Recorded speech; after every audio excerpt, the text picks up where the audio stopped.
was awake, Joe. Yeah, I know. I figured that. Hi there. One of my habits, you know.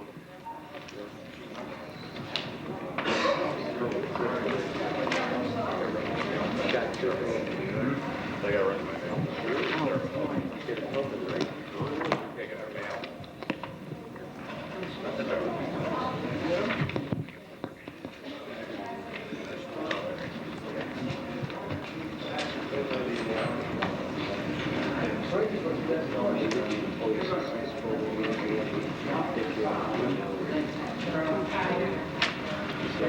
Hi, John. John.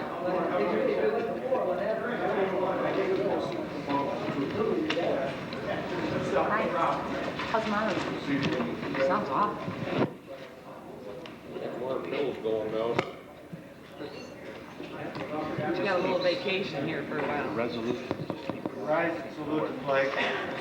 There's about 4 of them. Pledge allegiance To the flag of the United States of America, and to the republic for which it stands, one nation, under God, indivisible, with liberty and justice for all.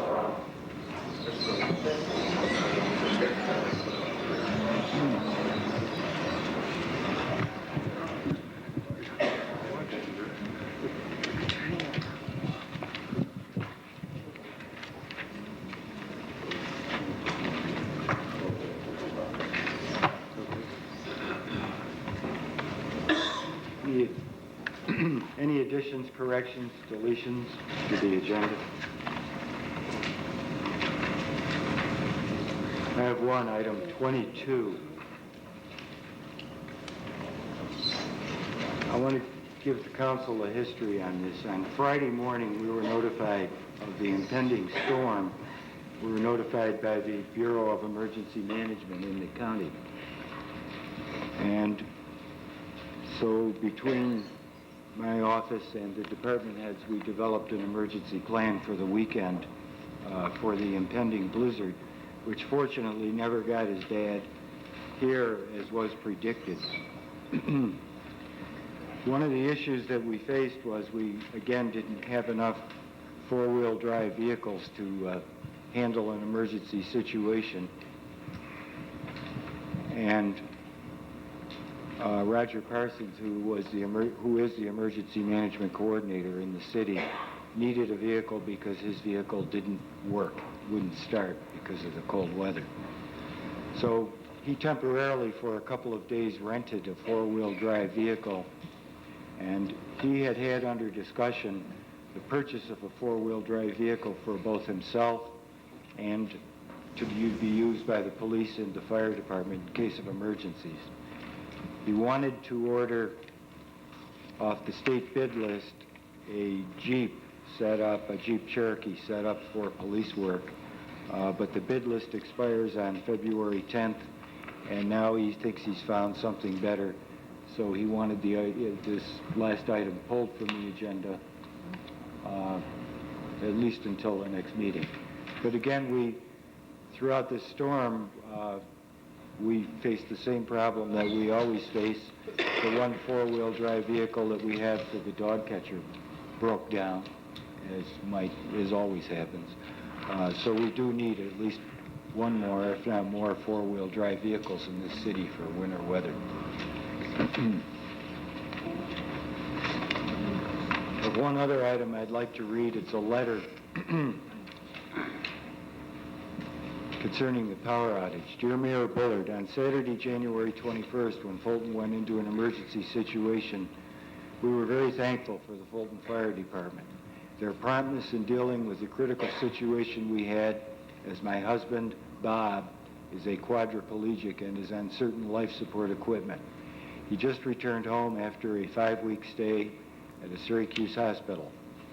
Being Bob is totally bedridden, the time being, the power shortage was very critical to him with all his life support equipment. We made one call to the Fulton Fire Department, and within 7 minutes they were at my home with a generator. They returned on Sunday morning after the power came on to pick up their equipment, and were more than willing to continue to help me if needed. We are also thankful to the police department for checking in on us and reminding us they are here 24 hours a day if needed. Fulton can certainly be proud of their fire and police department at all times, whether it be an emergency situation or not. Fulton resident Honey and Bob Parkhurst. I think it's very nice to get letters like that. Please call the roll. Mayor Boyd? Here. Alderman Lincoln? Here. Alderman Tiramidji? Here. Alderman Weston? Here. Alderman Cavallaro? Here. Alderman Trowbridge? Here. Alderman Allen? Here. Present, Your Honor. We'll do the public hearing first.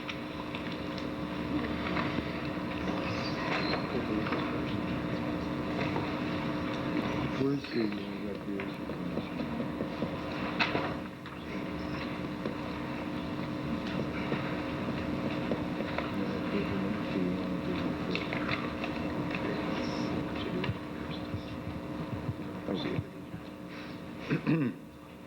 This is a meeting with the members of the council and the Fulton Recreation Commission, and I would ask that, do you have a spokesman, Mr. Fulton? Yes. Well, first of all, I'd like to thank you for meeting with us. This is a long time coming. We've tried for 4 months. I do have a correspondence here that I'd like to read. It's to the mayor and the members of the Common Council from the City of Fulton Recreation Commission. Dear sirs, the members of the City of Fulton Recreation Committee have requested to meet with the Common Council and go over our concerns on the procedural process that has not been followed by this administration. Our concerns are as follows. The community center. Procedure was not followed. The sequence of events did not include the commission in the management agreement, and there was no communication between the council and the commission. North Bay, Great Bear Farm. There is a question of geographical jurisdiction on these 2 parcels. It should be noted that both parcels have appeared on the recreation budget from the day they were obtained by the city. Boat races, resolution. Procedure was not followed. Mr. Weston was notified as to the proper procedure and the reason for the procedure. Money had not been appropriated in the just passed budget for this event. Stuyvesant Beach. The Recreation Commission voted in March of 1994 to close the beach area to swimming. Excuse me. This was done in an effort to cut back on the expenditures. In July, this administration opened Stuyvesant Beach again without going through the proper procedures. Water jet ski machines. The Recreation Commission recommended that fees be charged to launch boats in North Bay. This was done to generate revenue. In July, jet skis were being launched off Lakeshore Avenue. Proper procedures were again not followed. Let's see. There are a few concerns that the Recreation Commission has. The Recreation Commission has extensive knowledge and background in the field of recreation. We have a master plan in the COTS report that we shared with the aldermen in July of 1994, 1 month into this administration. To date, this has not been accepted. There is a large gap between the Recreation Commission and the City Hall. There needs to be open communication, procedures need to be followed, and a team concept developed. Again, we asked to meet with the mayor, Common Council, and the city attorney to clear up our concerns, review process, and to be followed, the procedures to be followed.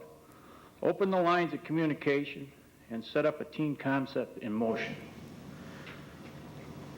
This is for the prosperity of the city of Fulton. There was an article in the paper today in regards to the power boat races, and it quotes Bob Weston as saying as the Recreation Commission agrees with this. We agree with the concept, but we have not had the procedure followed. Thank you. Anybody from the council want to say anything? Could you come up to the microphone? Oh, I think, let me respond some of those questions to, were addressed to myself concerning the boat races. First of all, I'd like to ask Mr. Thorpe, how many organizations have gone through the Recreation Commission for their approval? Normally, all should go through the Recreation Commission, Bob, and you are a member of that commission. Okay, I checked with some of the organizations, and I couldn't find anybody that has gone through the Recreation Commission for approval. I think it's a gray area. I checked with the Cracker Barrel Fair. I checked with the Health Fair. I checked with the Chocolate Fest that's coming up. I checked with the Italian Fest. I checked with Madeline Howell, who, when she was with the Chamber of Commerce, ran the boat races. And all those organizations went either through the Chamber of Commerce or through our recreation superintendent to secure the dates. So I couldn't find any organizations that went through the Recreation Commission for approval. Your point is well taken. Barry has a calendar of which we go over monthly. And also, there's correspondence which we go over in our meetings, that we go over the request. If there's a problem with it, they come in. I think that I sent you a memo, and it stated the reason that I'd like to have you come down because of the budgetary cuts. You had just passed the budget and did a job on the recreation budget, I might say. That is the reason, is we really wanted to know where you're going to come up with the money for it. And we did request in 1994 that you put money in for special events of this sort. I'd like to say that we haven't turned down anybody in the Recreation Commission that has come to us and has asked for something of the community nature. What's good for the community is good for the city. That's it. Right. The Lions Club is a service club. The intentions of the club was to promote the community, to bring something to Fulton that hasn't been here in 8 years, to bring the first, well, right now there are no American Powerboat Association races in New York State. So we're hoping to bring something to Fulton that's going to be an attraction. In addition to that, we're going to have a car show. We're also tying in at the same time with the Italian American Club for their Italian Festival. We do not intend to make this any kind of a liability to the city. We intend to operate practically without the city's monetary help. Practically. As you know, you sent a memo to the recreation superintendent, and he came up with some figures that were tied in with the Riverfest, and it was a minor charge to the Riverfest. Do you know what the minor charge was there? It was an electric bill for $46. Come to a total of $1,500. That's what this minor charge was, and we do not have it in our budget. Now, the point that I want to make is procedure. The proper procedure should be followed. I'll have to say that the Lions Club and the boat races are fantastic. Is there any other questions? Well, let me continue with that. I'm not sure I don't think that there's a definite understanding of what the procedure is, because the charter is very, I think if we could get together with the city engineer or the city attorney and you people, and maybe we can hash this out and come up with a better communication. I think that's what we need. We need some teamwork here. We need some communication. What I'm seeing is that the charter has given a certain amount of responsibility to the Recreation Commission. Unfortunately, they failed to put in there the means to implement it, because the Recreation Commission itself runs without any kind of a budget whatsoever.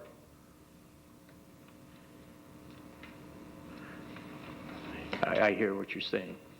I think, and I'm going to repeat this again, we need communication, we need teamwork.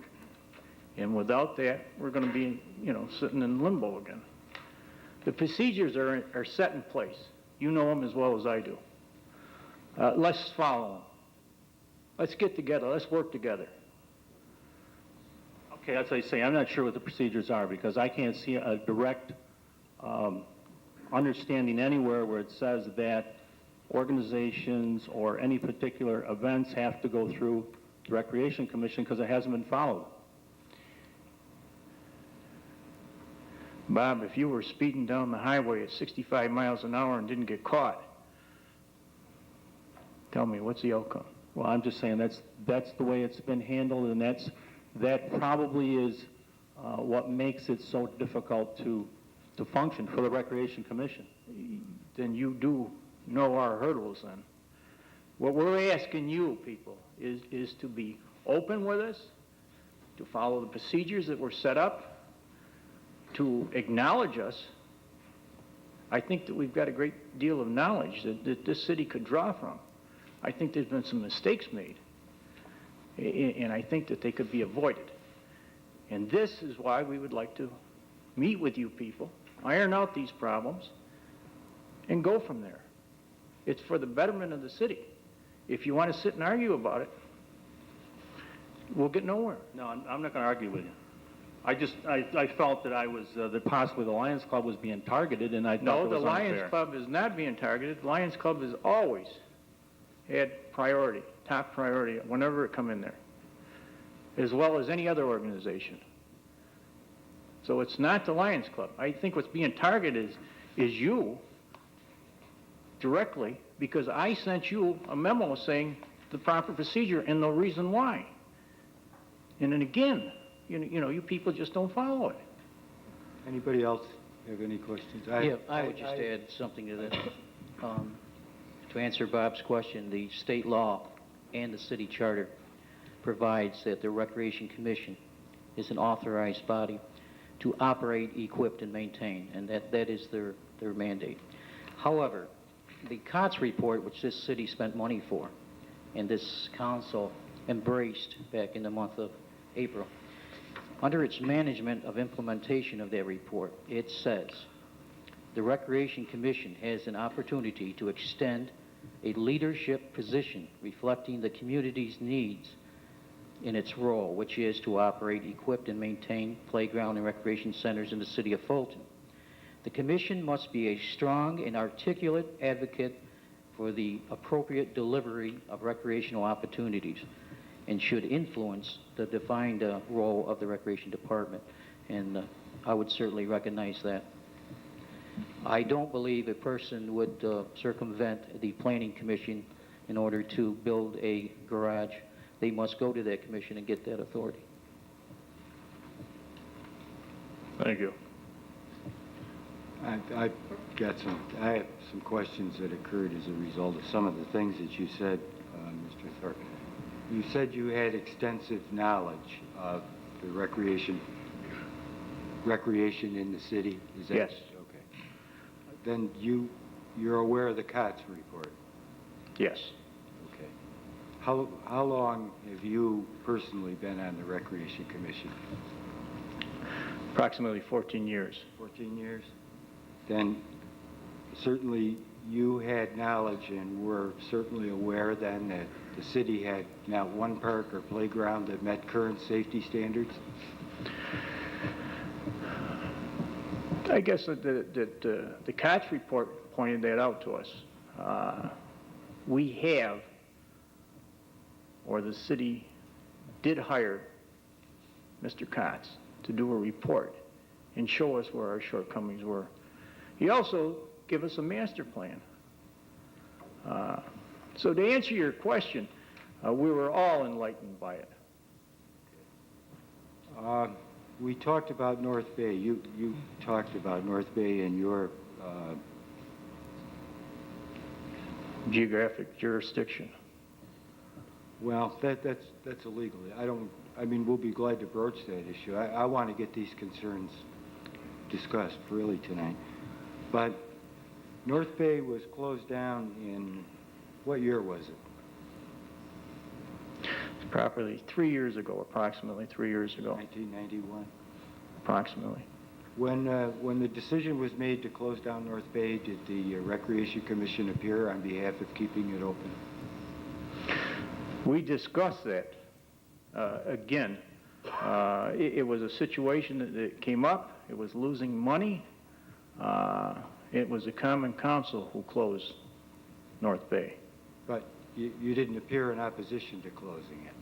We aren't appearing in opposition to opening it, neither. What we're saying here is procedures should be followed. What we're saying here is we'd like to be included. After it was closed, it was closed for a couple of years, 92, 93. And then I asked the Community Development Agency to open it.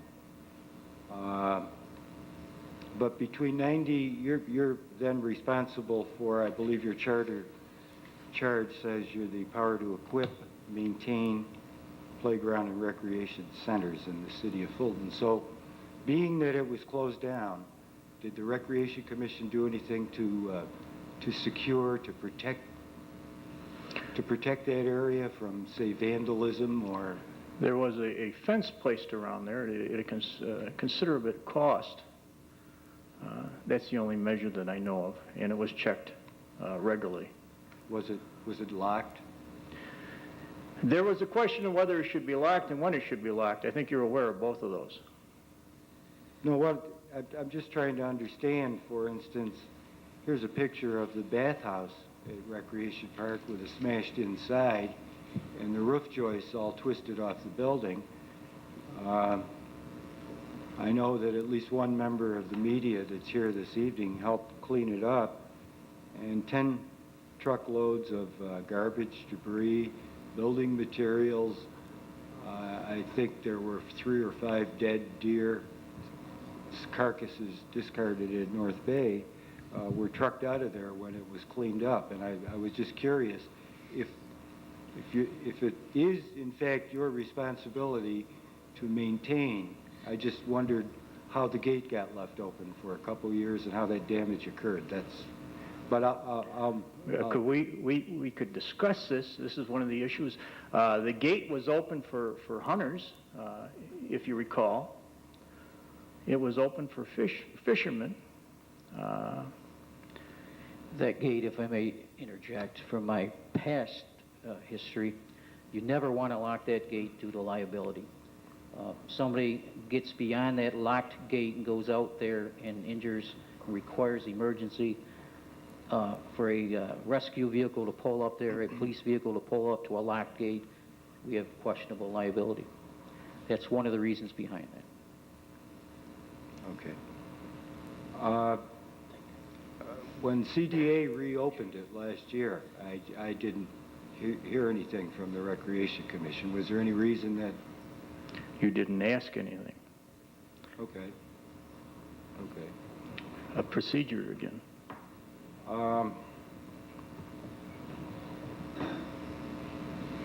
Stevenson Beach. I'm the one that requested that Stevenson Beach be open because the police were going to start ticketing children for going into Stevenson Beach. So I'll take the hit for that, by the way, in June.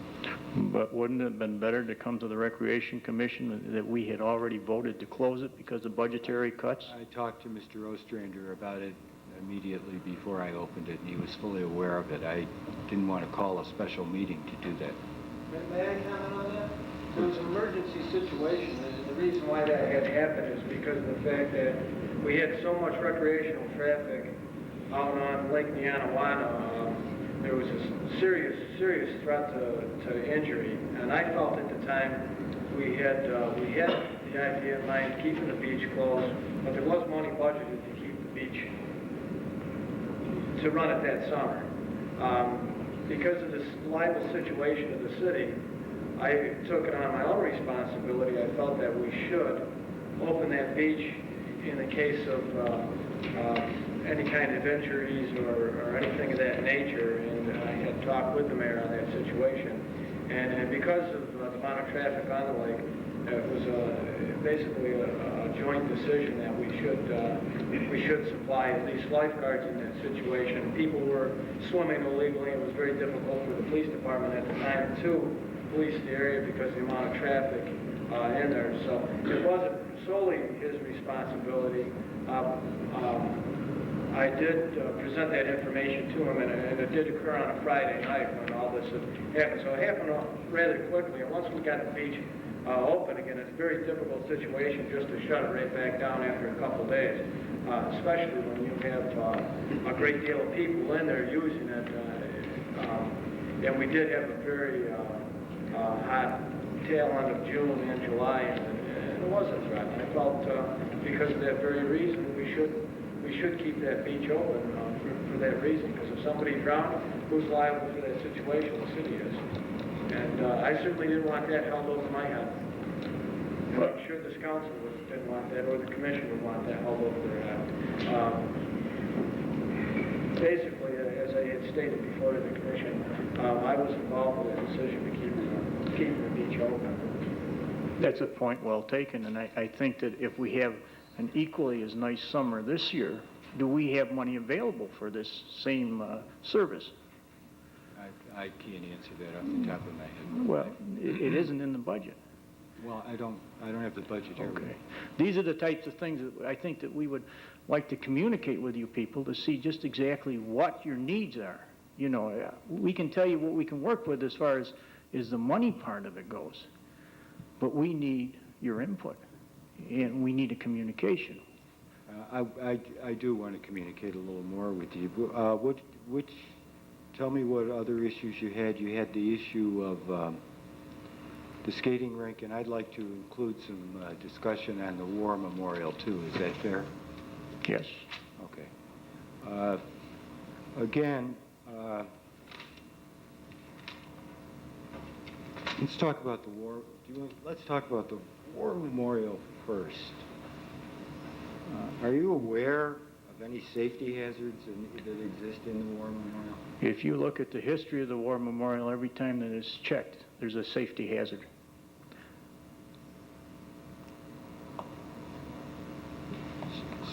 But again, it's the Recreation Commission's.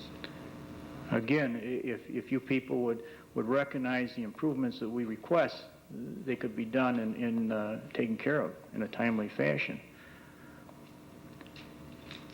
I think we've done that. Didn't the council take the user fees this year and put them back into recreation? And they also cut the budget considerably.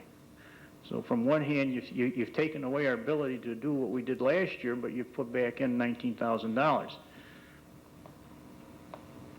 So the net gain is not there. How big a budget cut did you sustain? I don't have the budget in front of me right now. Okay, that's a fair trade. Okay, I'll thank tell you. you, it was 38%. 38%, thank you.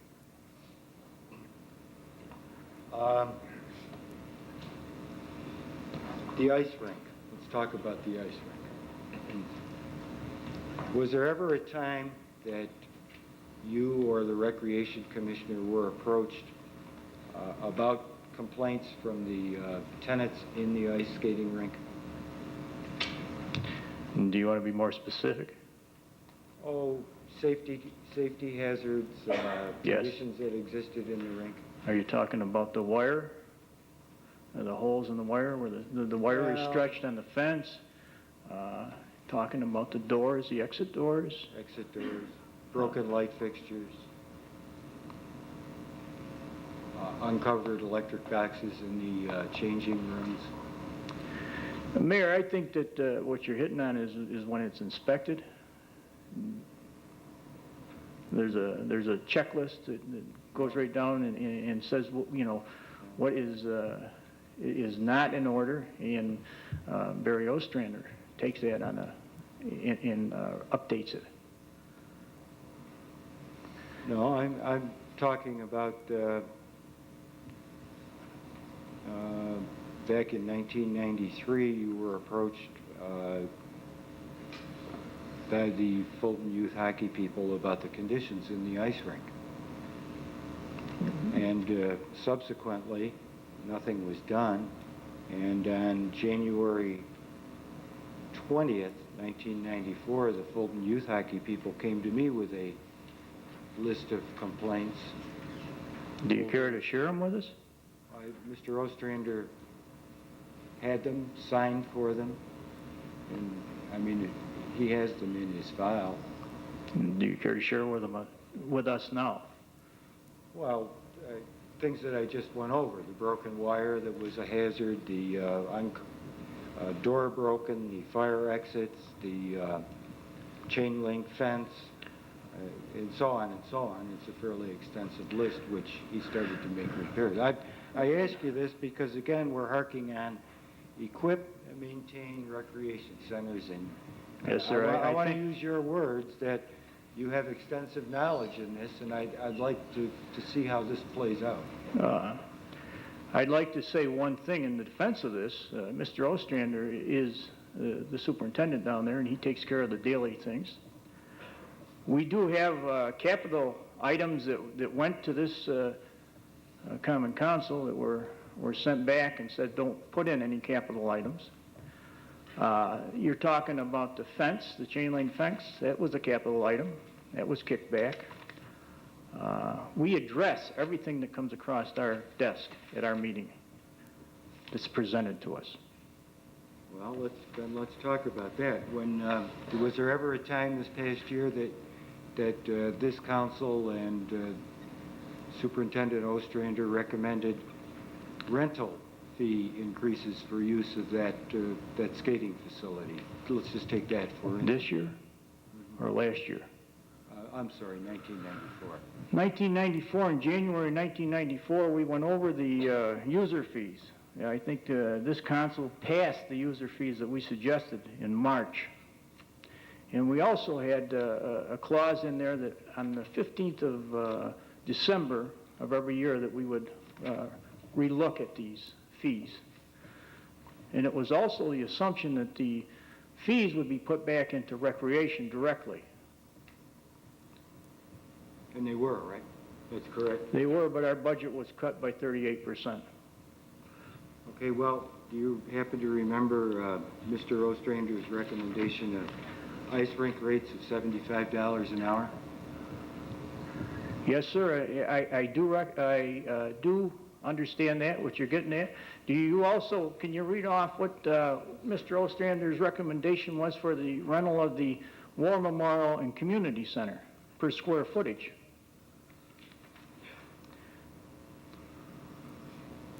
Non-profit groups, $100. Profit groups, $180. Non-local profit groups, $220 daily. That's not the one. He had another recommendation that he got from the On Center, and I believe that Barry did some research on this, and it went on. I believe that the On Center down in Syracuse was getting, I think, something like $1,000 a day for the same square footage as we've got in the community center. And that wasn't real, and we realized that. That's not even apples to apples. The On Center's a magnificent building. Yes, sir. And I'm glad you brought that point up, because what the $42 that they're paying right now is in line or above most in the area.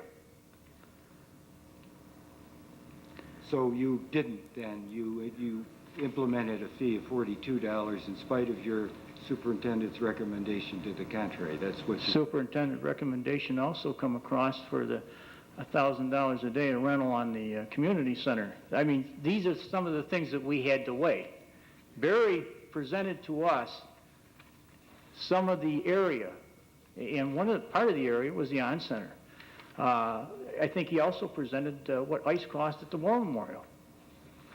I think he presented what ice cost at the Oswego, what ice cost at Camillus, what ice cost at Skinny Atlas. These are all areas and towns the size of us. I think if I can interject here, to be fair, the revenue generated from that community center in 1994 exceeded $60,000.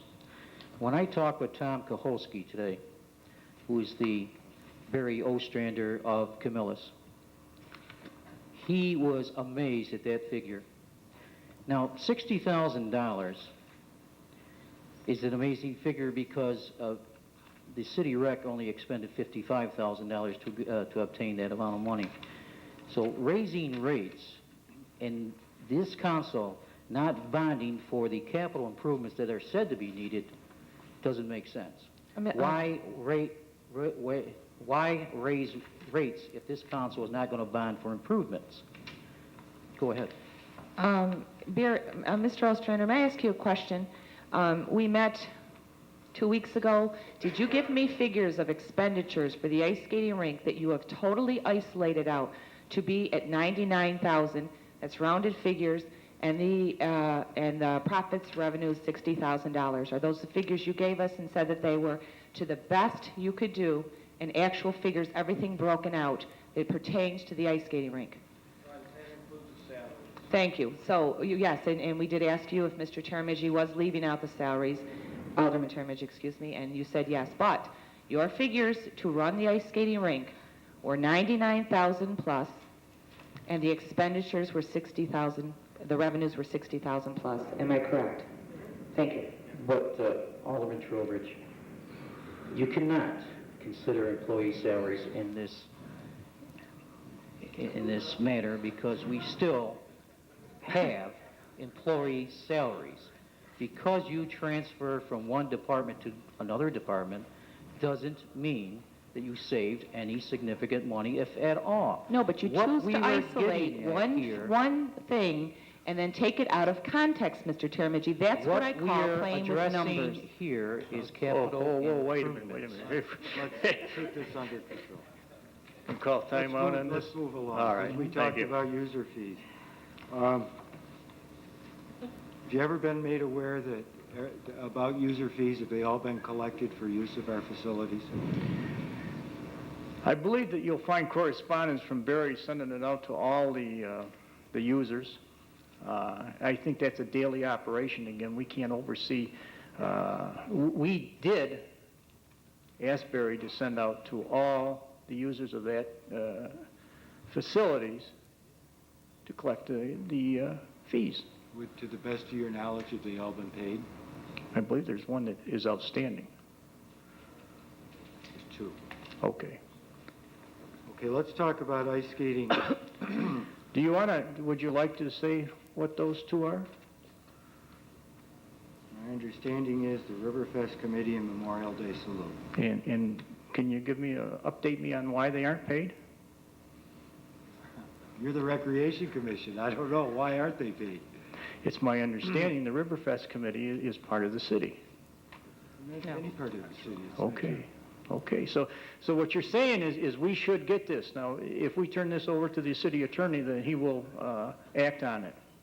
No, I think what I'm saying is that, again, we hark back to the charge in the charter of maintain, operate, and part of the management function of operating a recreation department is to follow up on these kind of things. You see, the problem the council has is that this city had a proud recreation program, yet over recent years the recreation program has been a political issue in every election. I don't like it any better than you like it. And what happens is that the council winds up with the responsibility of the recreation program at election each year and in between elections, and you folks are sort of autonomous to the extent that you don't run for election. These people do, and they're the ones that take the hit for some of this stuff. Mayor, that's a point well taken, but I guess if you open that up a little bit and look at the big picture, we're here to provide recreation, the best recreation that we can for this city in a timely fashion and manner. We don't have any political affiliations, and that's maybe one of the things that you've hit on. This is the type of communication that we should sit down and talk about, maybe iron out a little bit, maybe set up some parameters. Are you familiar? You said you wanted the best recreation possible. Are you familiar with the ice skating contracts that exist as they exist at the ice skating rink for the past year? Do you want to be more specific? Have I seen them? Have you seen them? Are you aware of them? It is my understanding that Mr. Ostrander had the city engineer or city attorney help him draw them up. That's not correct. Okay. Very I've never seen ice skating. Okay, are you aware that as a matter of policy, the Fulton's Men's Hockey League, no matter how long they skate, are charged for 1 hour of time. Would that be something that in your normal course of expertise you'd be familiar with? I guess what are you leading up to here? What's the point? I asked you if you were familiar with that. It's my understanding they pay for a block of time. At, say, 11 o'clock, their time is up. It's my understanding that their time is up and they go home. Do they pay for all the time that they use the rink? I'm assuming they do. Is there something that leads you to believe that they don't? Yeah, a review of the last 12 months of their punch clock shows that they used the rink for $1,100 more than what they paid. So they're, in spite of the fact that their rental rate is $52.50 an hour, it actually works out to $43.23. Do you know who the president of the men's league is? No, I don't. Is it Bob Hunter? It's a possibility. But I would say contact him. Barry Ostrander should contact him. If that punch clock shows that, then I guess there's a discrepancy. But this is a discrepancy that, you're asking me something to be down there 14 hours a day. So we may have taken in $62,000 in revenue. That's interesting. Well, except that there's a problem on the flip side, and that is the cards also indicate that the Fulton School District has been overcharged. I'd like to comment on this time card. Basically, the time cards, what we do is when they come in, they're not specific. All it does is it shows to us, shows to me that they were there that particular day. We don't specifically go by the exact time on the clock, because a lot of times, as soon as one guy comes in, one person walks through the door to punch the clock, and then when the guy leaves at night, they'll punch him out. So it doesn't specifically mean they were on the ice for that particular time. What I do is I bring the groups in during the preseason, we hash out what times they're going to use, the allotted times that they use, and that's where everything is decided how much time they're allotted per session. I only use as I mentioned, I don't use the time cards as a specific time they're actually in and out. We only use that to verify that they were there that night and when they were, and what times. And that's when the men's league comes in. For instance, a guy will come through, a man will punch him, and then they'll be out, one or two guys might go out and whatever, people straggle in. I charge them basically, as I talked about, for the time that they're allotted for their game, which is an hour time frame. The same with Fulton youth hockey, sometimes that they may leave early for a particular night, but they're, the understanding is they pay for that particular time for that night. And if they leave early, that's their own fault. And the school's the same way. Mr. Ostrander, for the purposes of that survey, will you ask for that knowledge? What you're saying now? You were asked for that knowledge? I don't follow you. He said that he's referring to the punch clock, that you were saying that you were just timing actual ice time. So why is there a discrepancy in the survey? No, what I'm referring to is the time clock just verifies they were there for the day. Exactly. Yeah. But he is calculating by the punch clock, and you are calculating by actual ice time. Right. So why wasn't this knowledge shared? I mean, why are we told one thing now and the second thing? Well, I can't answer that. Thank you. So are you saying that the time clock doesn't reflect the time you were on the ice? Excuse me? Oh, not the actual time, no, because what we do is when we sit down in the beginning of the year, we talk about when the groups are going to be using the ice. And we sit down, like I mentioned, we sit down in the beginning of the year, we talk about all the groups have input, we chart out when they're going to be using it, and that's how I drive with the contracts. They know what times they're there at the beginning to the end, and they're charged for that time there. Why do you use a time clock then? Why not just to verify, just to show that they were there for that night. Because there's times on there you'll see when the school has away games, they're not charged for their away games. I just got a couple more things and then I'll finish up. There's a building on Lakeshore Road, and I know again with, under the guise of maintaining public recreation facilities, were you aware that that building contains the pumps for the West Side Pool? You know the building I'm talking about on Lakeshore Road? Which building is that, The Mayor? little building that fronts right there On the left side? yeah, as you're going south. Right.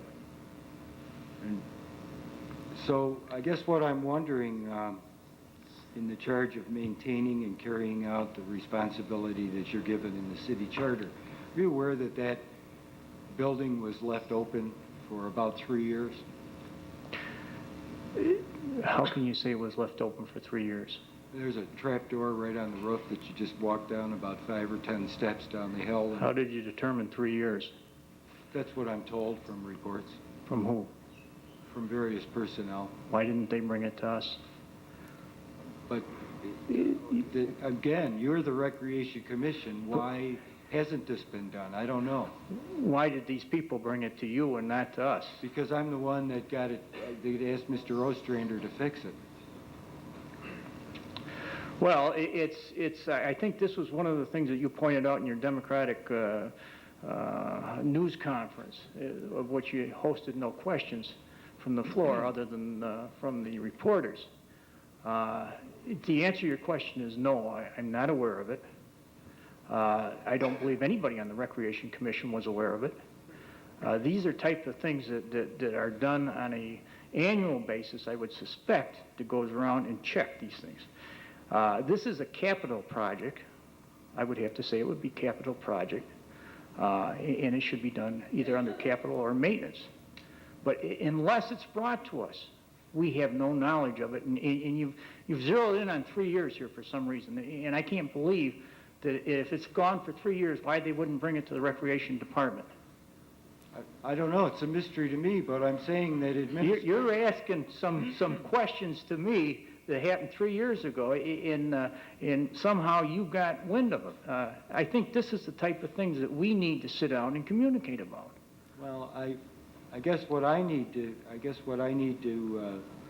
understand is if it's really your responsibility and your role to provide recreation facilities in this city and maintain them, and you, by your own statement, have extensive knowledge in that field, why do I have to have things like this called to my attention or the various council members called to their attention?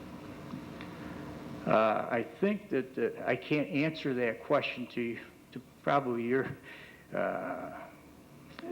I guess what I'm going to say to you here is if you have or you have knowledge of something that should be done within the Recreation Department of a scope of this nature, then I would wish that you would communicate with us, bring it to us, and we'll take care of it. But if you hold it for 3 years, then it... Well, I didn't hold it for 3 years. I took care of it immediately when I found it. But you didn't share it with anybody. You just took it upon yourself. But if I'd have called the condition to North Bay that I found when I took office to your attention, would you have gone out there and cleaned it? I think you're getting away. I think let's focus on communication here, and let's focus on sharing what you know and what we know. We have a certain amount of money to work with. And I'll tell you very honestly that you've taken the Recreation Department and you've taken the manpower away from it. You've taken some of the money away from it. And now you're posing questions to say, hey, would you take care of this?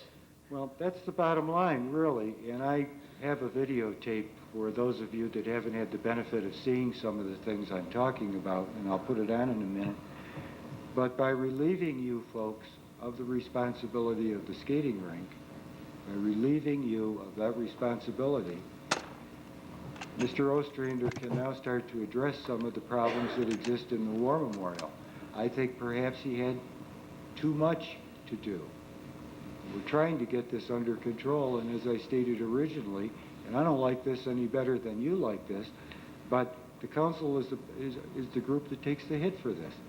With a smaller task to accomplish, hopefully we can improve some of the recreation situations in this city. Well, I don't know that you will be relieving the Recreation Commission of the ice skating rink at this stage. I want to address the open trap door in a pump house, city-owned building. If that is indeed a serious intrusion, maybe we should check the police records and find out why on the building checks that wasn't uncovered in 3 years' time, if you are deeming that to be a serious violation. Well, it only became serious because of all the pumps and the compressor were stolen out of the building. Well, therefore, it was not known. And I don't know that a commission member should go around with a flashlight and check buildings. Well, You said something here that you relieved Mr. Ostrom of the skating rink because he had too much. Did you ever think of going the flip side of that and giving him some help? he had help all this summer. All this summer. How about the previous summers? I wasn't in office, I'm sorry. I know. See, I think that what I'd like to point out here, too, is the people on the Recreation Commission have been on there for a few years. They have the knowledge of 5, maybe, administrations. And I think that if you people would ask, follow procedures, ask, we can work just about anything out. But it's I'll tell you, the attitude that is set up in the precedents of this council is, hey, let's do it and take our hits afterwards. And I think that's a poor judgment. No, I think that the council acted on opportunities that provided a better future for the recreation department. I think the council is sworn to uphold the city charter. And I think that that's what they should follow. And I think that's what they did. Right. I want to show you the television tape, all right? Pardon me? I want to show you the tape. Well, okay.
And does the Recreation Commission have a tape they would like to show also?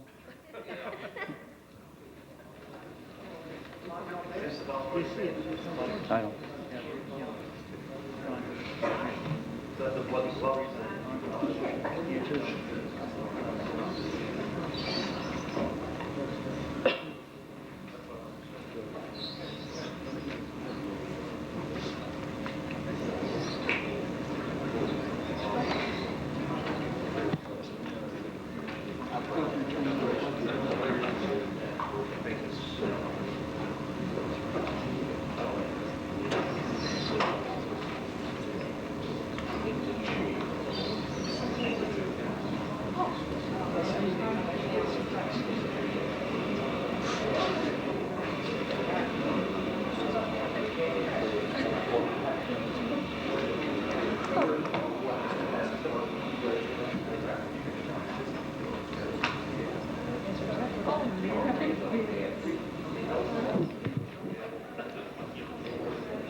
dates are incorrect on this. It's really 12/31/94.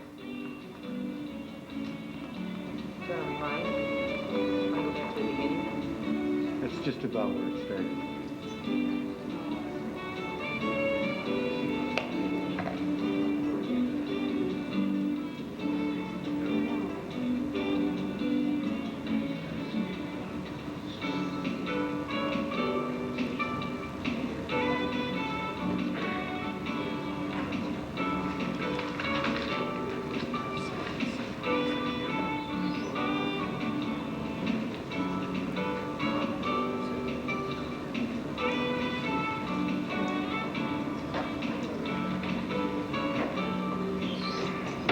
Mayor, is this North Bay? Well, this is skating rink. Were we going to show the tape of North Bay? I don't have a tape of North Bay. Okay. I'd like to point out what you're looking at right now is a new ceiling that was put up without the benefit of a building permit or an inspection by the building inspector. It's in violation of code.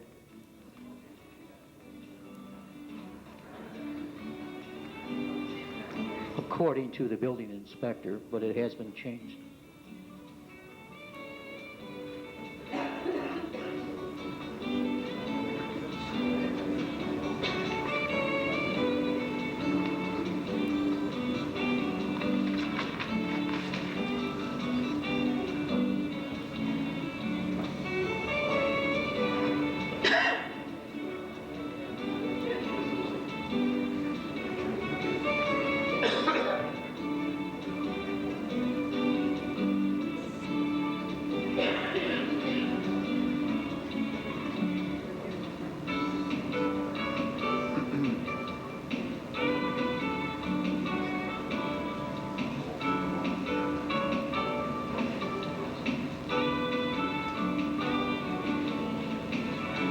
I would like to say one thing.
The railings on the bleachers that were all broken. Whose responsibility are the bleachers, Mayor? Cities.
12/31/91.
It was not my intention to start out to embarrass anyone, but I think from some of those pictures you could see some of the problems and the dilemmas that this council is faced with. That's taxpayer property. Under the charge of the Recreation Commission, and we obviously have some major problems with some of that property, and I think that this council has been aggressively looking at how to improve these recreation programs so that we get the most bang for the buck in this city. Mayor, you probably have a punch list there of all those problems. And I think if you really research it, that most of these problems were brought to this council or previous councils in the way of capital improvements and were turned down for one reason or another. Indeed, the 1994 budget 3 months ago that came to the council, prior to coming to the council, the capital improvements for the community center and the War Memorial had a big zero put next to them by the mayor. Now, they're in the capital improvements budget, which has not been distributed to the council yet. But I think the What is point the is indictment? these were brought to you people, brought to your attention.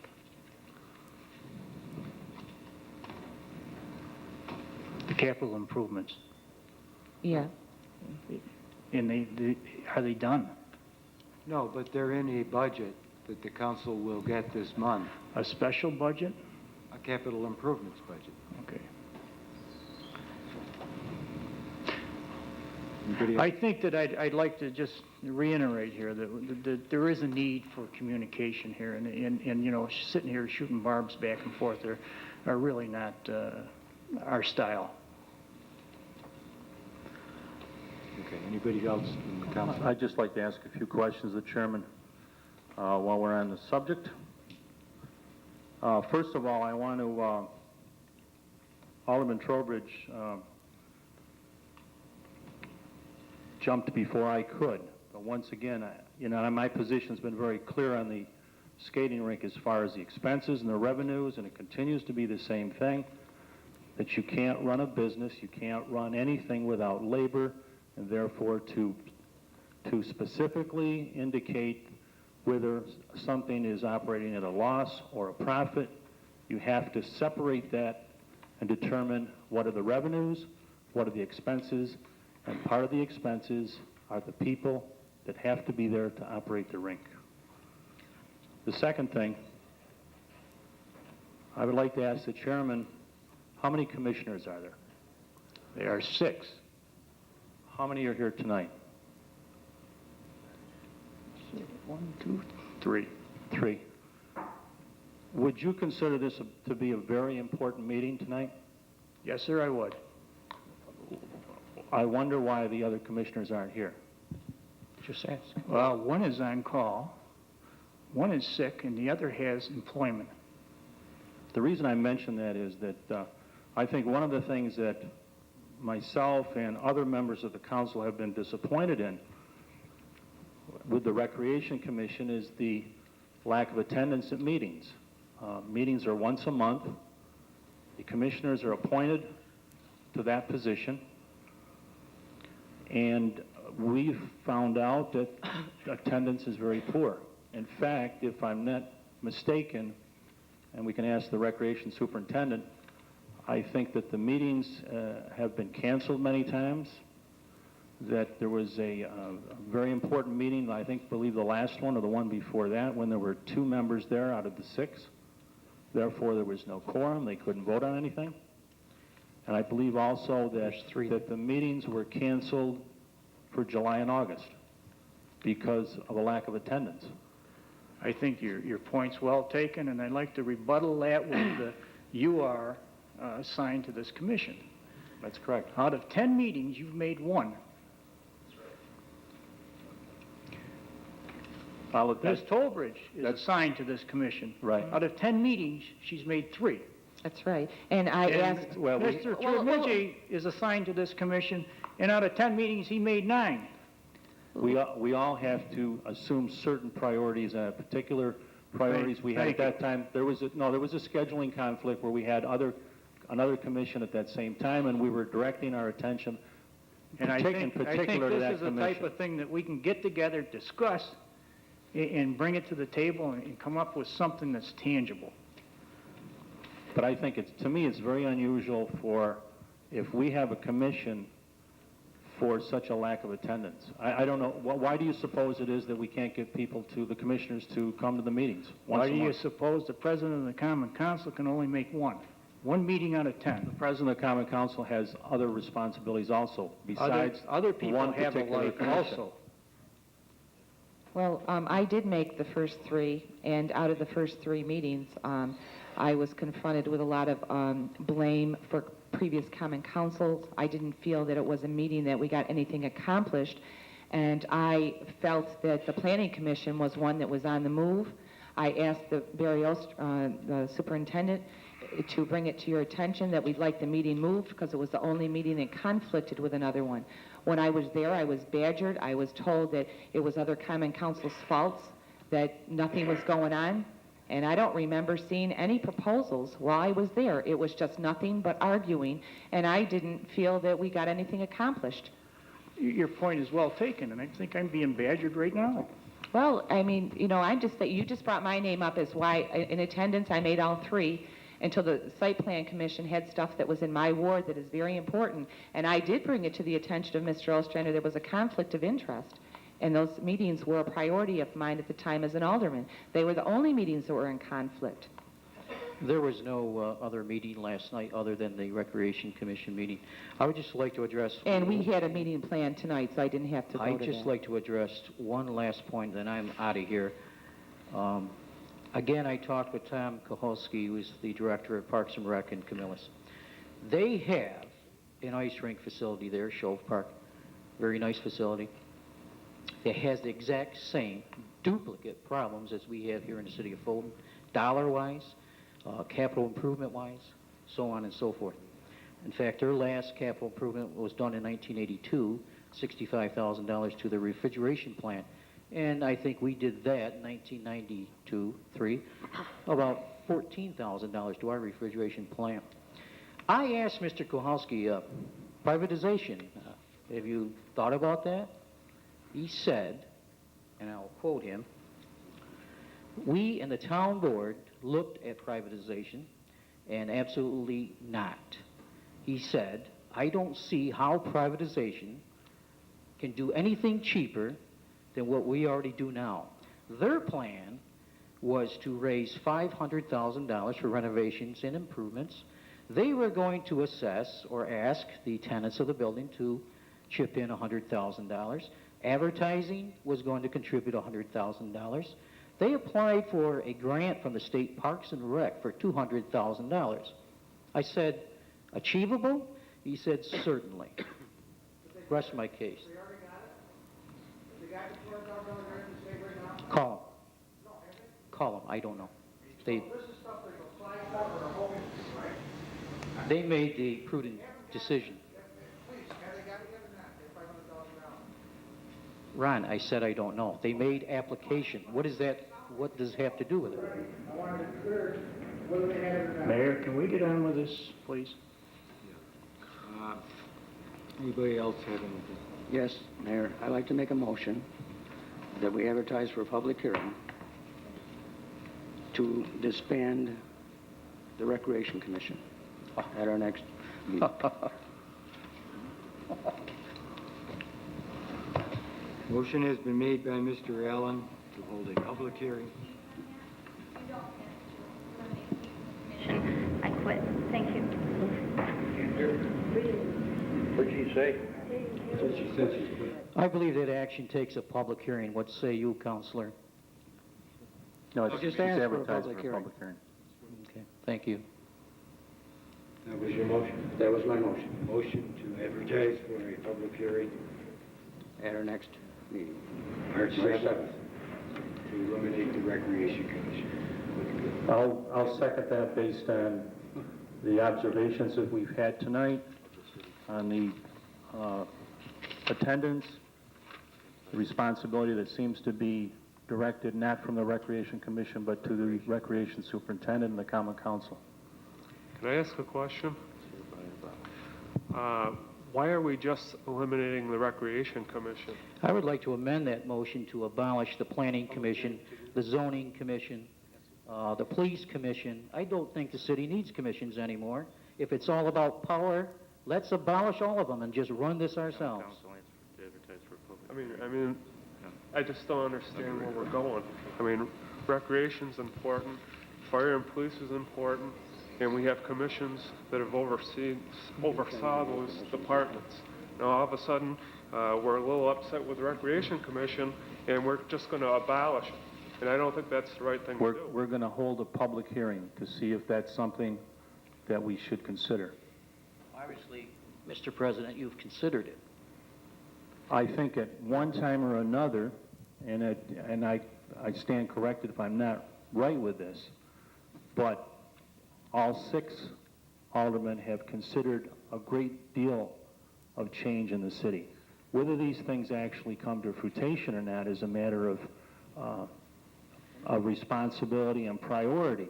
But I think all 6 aldermen at one time or another have considered a lot of different changes. Do not and this was, include me this as was one of them. progress as in this motion. Mr. Terramigi, have you not come to me and had conversation about the ineffectiveness of the Recreation Commission and that you were thinking about its abolishment and other things that I can't say at the table, but did you not say to me on many occasions that you would like that how ineffective they are and you were going to call for the abolishment also? Yes, and there's an attachment to that. The attachment was that they need direction. And I have said to you many times over, the COTS report, they need direction. Have they gotten direction? Let's vote on this motion and move on. We've got 22 items on the agenda. The amendment. Mr. Mayor. It's already in. My name is Donald Walsh. I live at 51 East 10th Street. I've been sitting here for 2 hours tonight listening to people argue about the Recreation Commission. They don't have any money for the simple reason that the Common Council has to give them the money. Yet they want to run the city, as far as I'm concerned. I think what they should do is get rid of the Recreation Committee. I sat in this chamber and listened to 3 mayors, and I've never heard anything about the Recreation Commission when they had the North Bay problems. The Common Council had to take care of that. Anything that went on in the city of Fulton, I never heard of them in the chambers here, and yet tonight, that's all they've argued about. About they should run the Recreation Commission. And I don't even think they've done it before. I think they should eliminate them, as far as I'm concerned. Thank you. The motion and a second. Please call it. What's the resolution going to read? The resolution is that the city clerk would be authorized to advertise for a public hearing, which would, to abolish Chapter 23 of the Fulton City Code entitled Recreation Commission in its entirety. I believe I moved for an amendment. You have to pass a local law. Authorize the city clerk to advertise public hearing To adopt a local law. to adopt a local law. I move to amend that resolution. Move to amend. Yes, that the city abolish all its commissions. On the amendment, is there a second?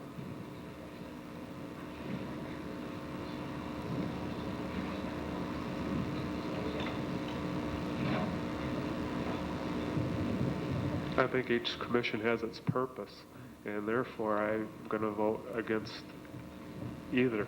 We're not voting. Well, We're not no. voting, but we need a second on the amendment. So then, no second on the amendment? The amendment dies for lack of a second. On the motion, please call the roll. This is on Bob's and Tim's, right? To advertise for public hearing, that's what Right. they're voting on. Right. We have a motion. Who seconded the original? Bob. Bob?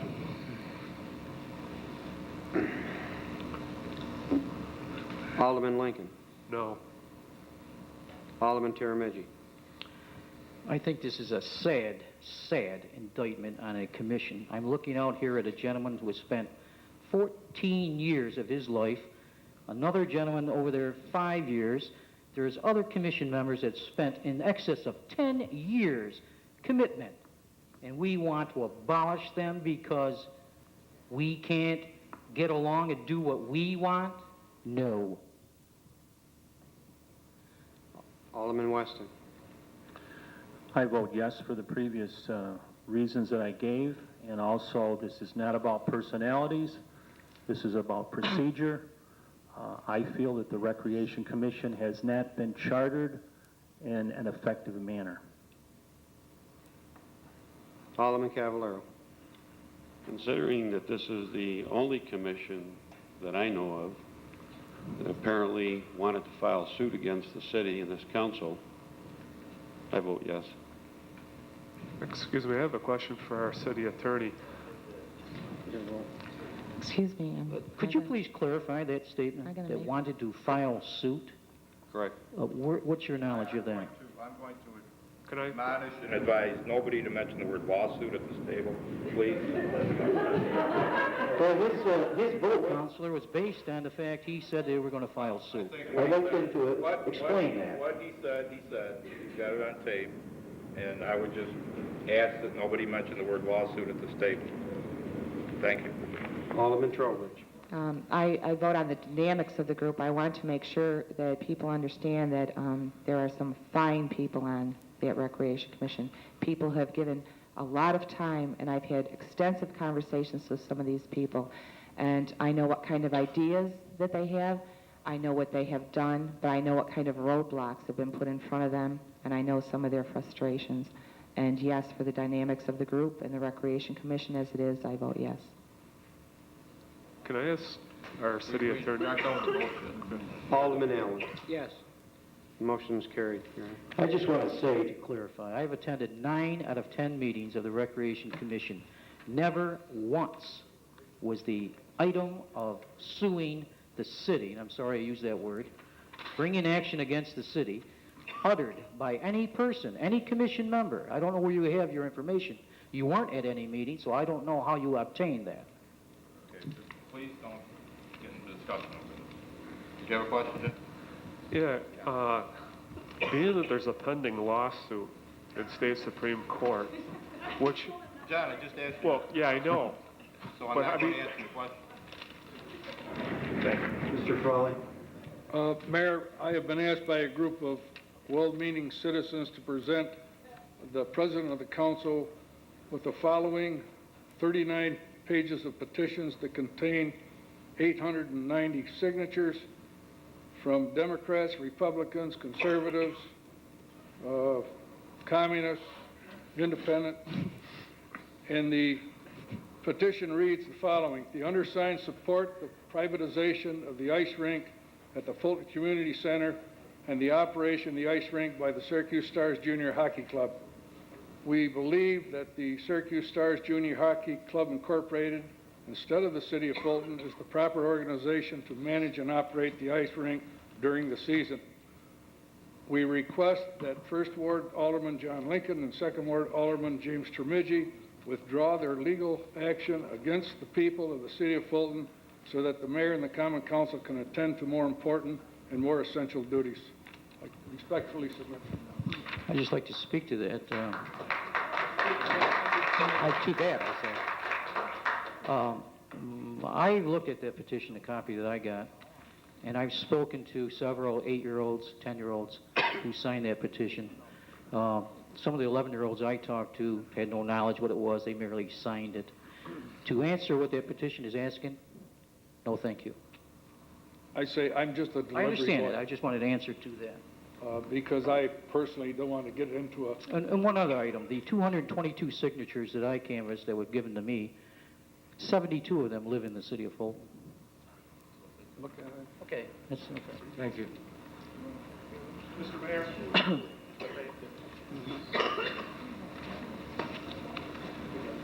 Who appoints the members of the Recreation Commission? Is that done by the mayor with approval of the council? Don't you have the authority just to appoint new members of that commission as opposed to abolishing the commission completely? They have terms. They have terms. Don't you have attendance criterion in those terms? No criteria. Is any member of that commission a paid member, or any of those people paid? $120 a year, I think they get. Yeah. And there's no attendance requirements at all? They can any city commission can set up their own internal bylaws. I know the zoning board has, I think the planning board has, where they can make attendance their criteria, but there's nothing in the charter. Thank you. I would ask another question, but I don't want to have anybody think I'm being personal. I would just question if anybody who attended one meeting cashed that check or not. Thank you. Thank you. Mayor, are you done with me now? I got a couple of things to say. Number one, you know, this commission has served this city for a long time, and it hasn't cost the city anything. It's set a checks and balances for the city. The city charter was updated in 1990, and at that time, if it was going to be done away with it should have been done away with, if there was a need for it. But I think the attitude is very clear. The attitude is you don't want to work with us. You don't want to communicate with us. And this is the easier of any situation. And I guess if that's the way it's supposed to be, that's the way it's supposed to be. But I think that you people are not open. And I think it's your loss. Thank you. Thank you. Would you read the first item, please? Resolve the minutes of the Common Council meeting held on January 7th, 1995 are hereby approved. I'll move it. Second. I have some discussion on that. I'm glad we got to the main part of the agenda. I've got an objection to the minutes. The last meeting, the subject of snowplows was brought up for discussion by Alderman Allen. And during our course of our discussion, a resolution rapidly appeared. And we purchased a snowplow, which is fine. The city needs a snowplow. I abstained because in the 3 or 4 minutes we had to review a budget sheet on one bid, I didn't have enough information. But Sunday, when I got my backup on the minutes that were recorded, I was reading them, and I was unaware that night we voted, and I'm still unaware at this moment, that the resolution that was read and introduced and passed was said to be an emergency purchase. Now, Section 280 of the city charter is very specific about how you make emergency purchases. And that resolution we passed met none of the criteria, none. There were simply 3 or 4 minutes to review, and we passed. I would ask that the minutes be corrected to strike the description emergency purchase. Well, do you have a proposed substitution, Jim, or? Just strike emergency purchase. My recollection is that word was in there. My recollection is that I asked it to be put in there. Well, according to the criteria I'm looking at. Well, I'm just saying I asked that the word emergency be put in there. Well, amongst all the discussion, I didn't hear it when it was read. That's what I was saying. That's why I'm reflecting on it. But when I look at emergency purchase, it doesn't meet the charter requirement. Okay, but that would not dictate what the wording of the resolution was.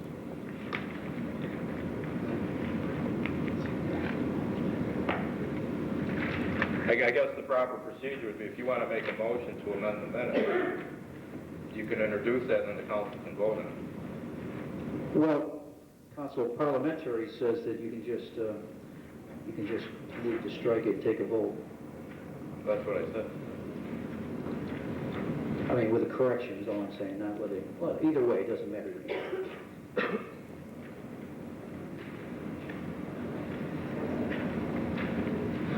You're moving to strike. Emergency purchase. Motion to remove the words emergency purchase from Resolution 2 or Resolution 3, whatever that is. Needs a second? Anyone want to second it? Not clear. City Attorney, doesn't this just reflect what actually happened, and the minutes are what actually happened? Well, what I'm saying is I recollect asking that the word emergency be put in there based on the facts and circumstances that were presented. That's how the minutes were written. Alderman Terramigi has asked that be stricken, the word emergency. So the council, he's made a motion, I believe, so there has to be a second and a vote. If there's no second, obviously there's no vote. But that's my recollection of what the resolution was, and I believe that's Mr. Tetro's recollection, too. Mm-hmm. That's what's in the minutes. That's the way I recall it. Well, I'm not questioning that. That's not what I'm saying. I'm just saying the action was not within the criteria of an emergency purpose. Yeah, I'm not disputing that. I'm just saying that should not be reflected in the minutes. The minutes are supposed to record what happened at the meeting, whether it was right or wrong. Whether it was right or wrong? Sure. Let it be. But it was wrong.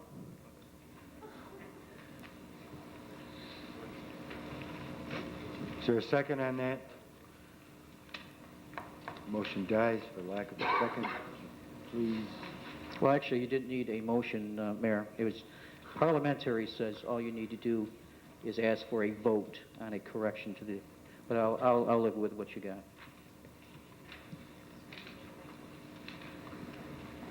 Resolution to approve the minutes is distributed. All in favor? Aye. Aye. Any opposed? Opposed.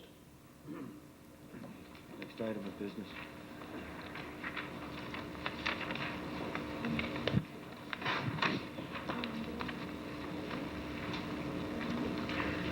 Whereas a meeting of the council held on January 3rd, the city clerk was authorized and directed to advertise for a public hearing to be held at this meeting on February 7th, 7 p.m. Council chambers relative to a proposed local law to amend local law number 13 of 1994 establishing the Bureau of Code Enforcement, Title 8, Section C153F, entitled Violations and Remedies. Mayor Bullard will now declare the hearing open. The purpose of this hearing is to make the enforcement provisions consistent throughout the code. It's a rather minor change. Would anybody like to speak on this issue?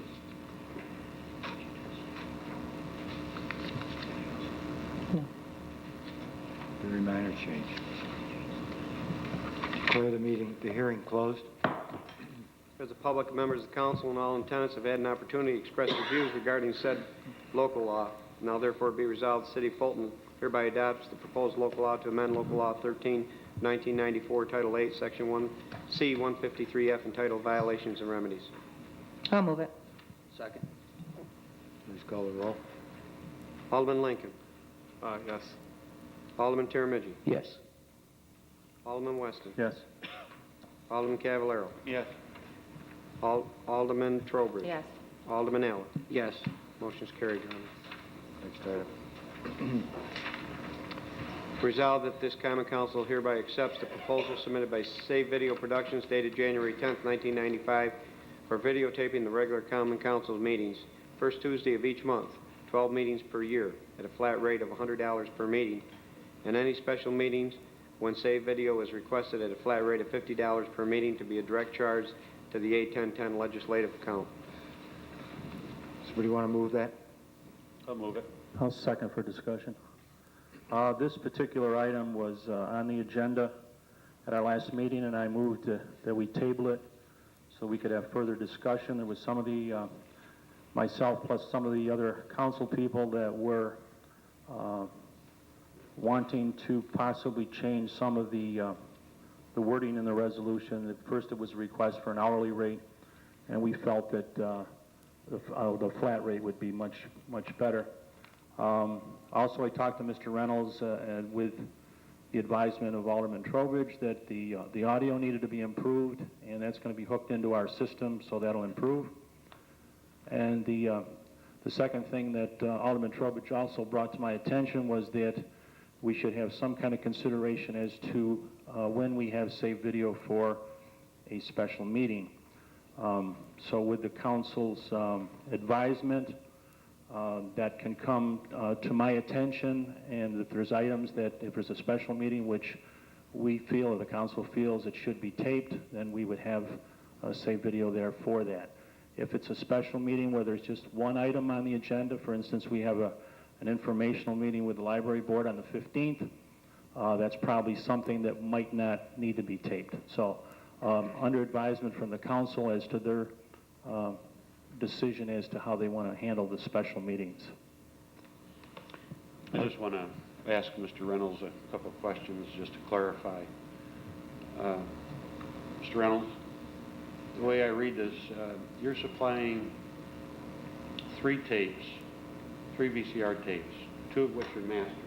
Is that correct? You do 2 at each meeting right now? Yes. And then you make a copy Yes. for Video World. Is that correct? And you incur the cost of the tapes? Yes. And then how long does it take you to make the additional copies for Video World? The same length as it takes for The meeting itself. How much are the tapes roughly? So it's about $15 plus 2 more hours of your time, and then you do an audio tape beside? What's the radio station? And how much are those? They're at about $2 a So in that flat rate, you're actually incurring some additional cost in addition to being here and setting up your equipment and all that. Approximately $43, something of that nature.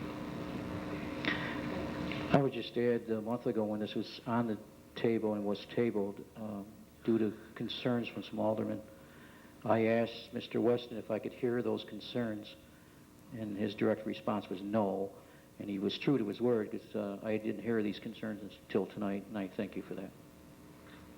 I don't remember being that emphatic, but what I was, you know, I'm ready to hear anything from any alderman, and I heard concerns from some aldermen and brought that to Mr. Reynolds' attention. Why didn't we share these concerns as Well, a, I think as a council? each one of us work independently also. We have certain priorities that we work with. We can't expect all 6 aldermen to sit down at the same time and discuss everything. Well, we also didn't want to, until we talked to Mr. Reynolds about some of the concerns, you know, it's nicer to talk to somebody instead of battering him with questions here. We just wanted to pull it for those reasons.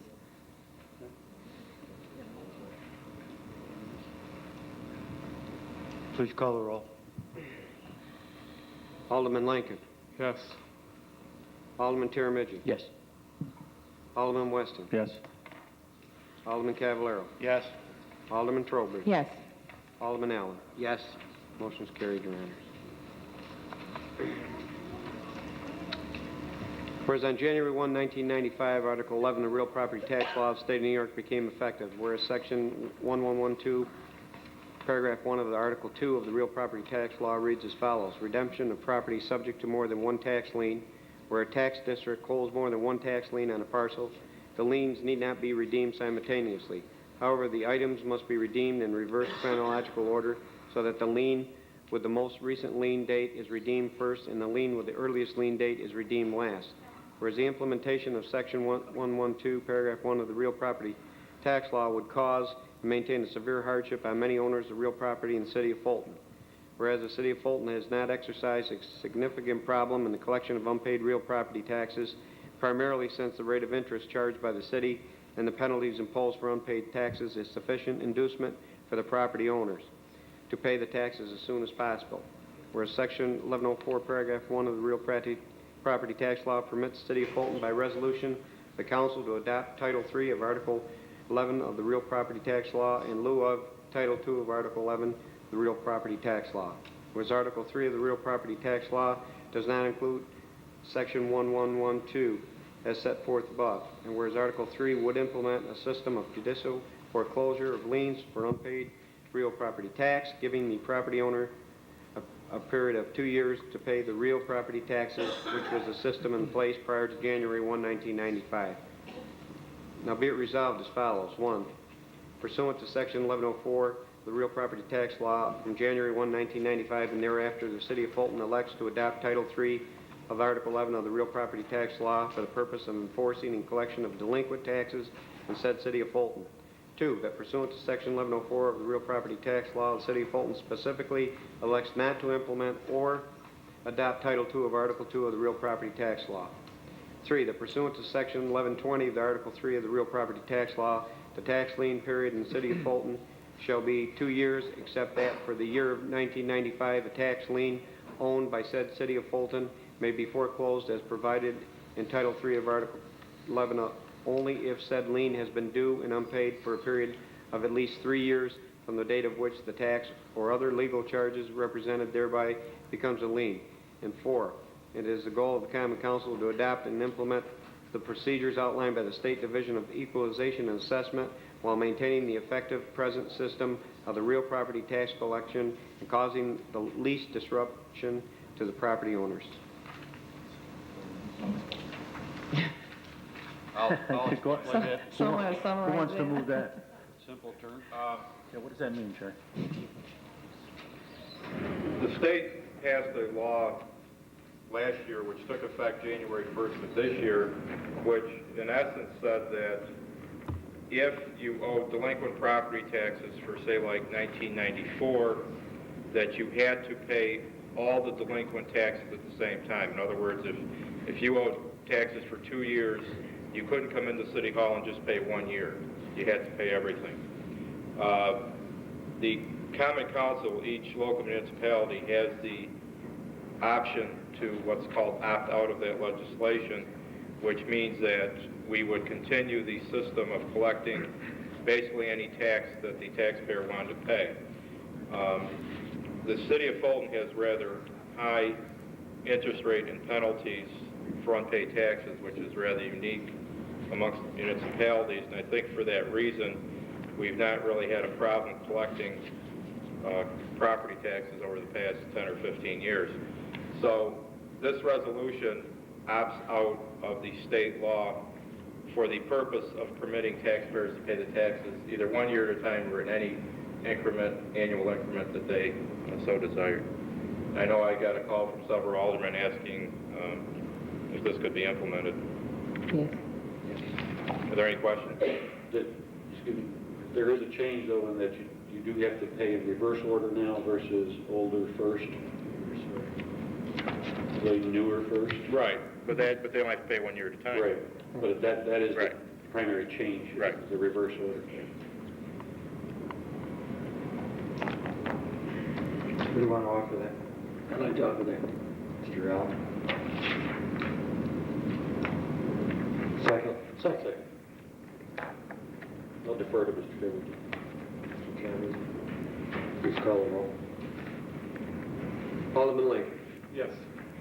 Alderman Terry. Yes. Alderman Weston. Yes. Alderman Cavallaro. Yes. Alderman Trover. Yes. Alderman Allen. Yes. Motion's carried. Resolved, the city clerk be authorized and directed to advertise for public hearing to be held on March 7th, 7 p.m. in the council chambers of the municipal building relative to a proposed local law to amend section C-88 of the city charter entitled Sanitation Department. Purpose of that public hearing is to put all of the storm sewers in the city under the jurisdiction and responsibility of the Water and Sewer Commission. I'll move it.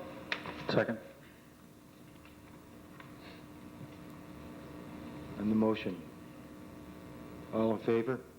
Aye. Aye. Any opposed? Motion carried. Resolved, the city clerk be authorized and directed to advertise for public hearing to be held on March 7th, council chambers at 7 p.m. relative to proposed local law to amend section C-244A of the city charter entitled Delinquent Sewer and Water Charges to be paid with city tax.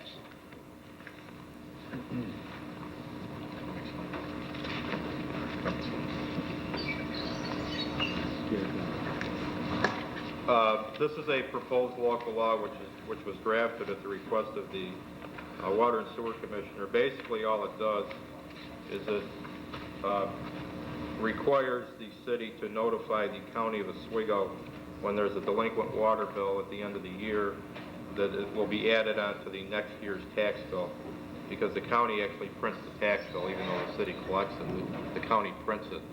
I passed out a letter on January 12th which explains everything. I Yeah. didn't receive any questions, so I believe everybody understood it. Somebody want to move that? Sure. I'll move it. Is there a question? No, I don't have Second. any. We good? Second. Mr. Allen, second. On the motion, all in favor? Aye. Aye. Any opposed? Motion carried. Resolved, schedule bills payable 114 through 116 of 1994 and 1 through 6 of 1995, which has been approved by the Common Council Auditing Committee, are hereby approved. I'll move it. Second. I'll second. Mr. Cavallero on the motion, all in favor? Aye. Aye. Any opposed? Motion carried. Resolved, the city clerk as records management officer for the city of Fulton, New York, be authorized to dispose of records that no longer have a useful or legal purpose in accordance with the laws of the State Education Department and the MU1 schedule. Somebody want to move that? Move it. Second. Second. Chairman, on the motion, all in favor? Aye. Any opposed? Motion carried.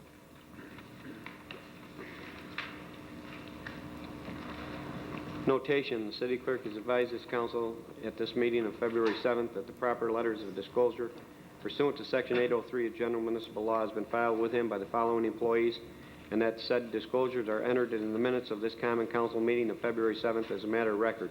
Aaron Howard, Fire Department Carpenter; Michael Burke, Fire Department, Northern Fire Equipment Company.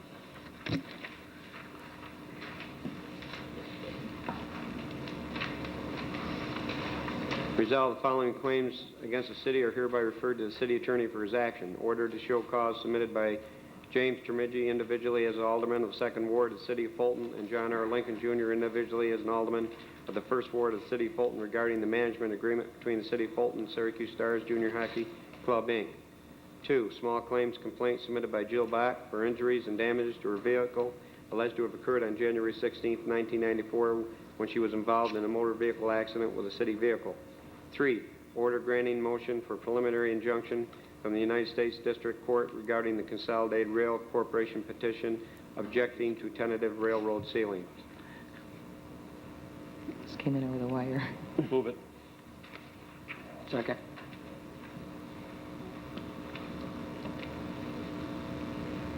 On the motion, all in favor?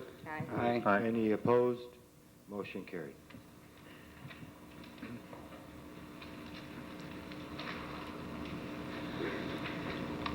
Whereas by petition dated January 12, 1995, Alderman James Termigi and Alderman John Lincoln have instituted legal proceedings against the city of Fulton. Whereas as a direct result of the proceedings, the city attorney addressed the mayor and common council by letter dated January 24, 1995, seeking the permission of the common council to employ outside counsel in legal matters as deemed necessary by the city attorney. Now therefore be it resolved that the city attorney is hereby permitted to retain outside counsel on all matters wherein a conflict of interest is directly or indirectly created due to the proceedings instituted by Alderman James Termigi and Alderman John Lincoln against the city of Fulton, such employment of outside counsel to be at a total cost not to exceed $50,000 without further resolution of this common council. Excuse me, Your Honor, I'd like to have...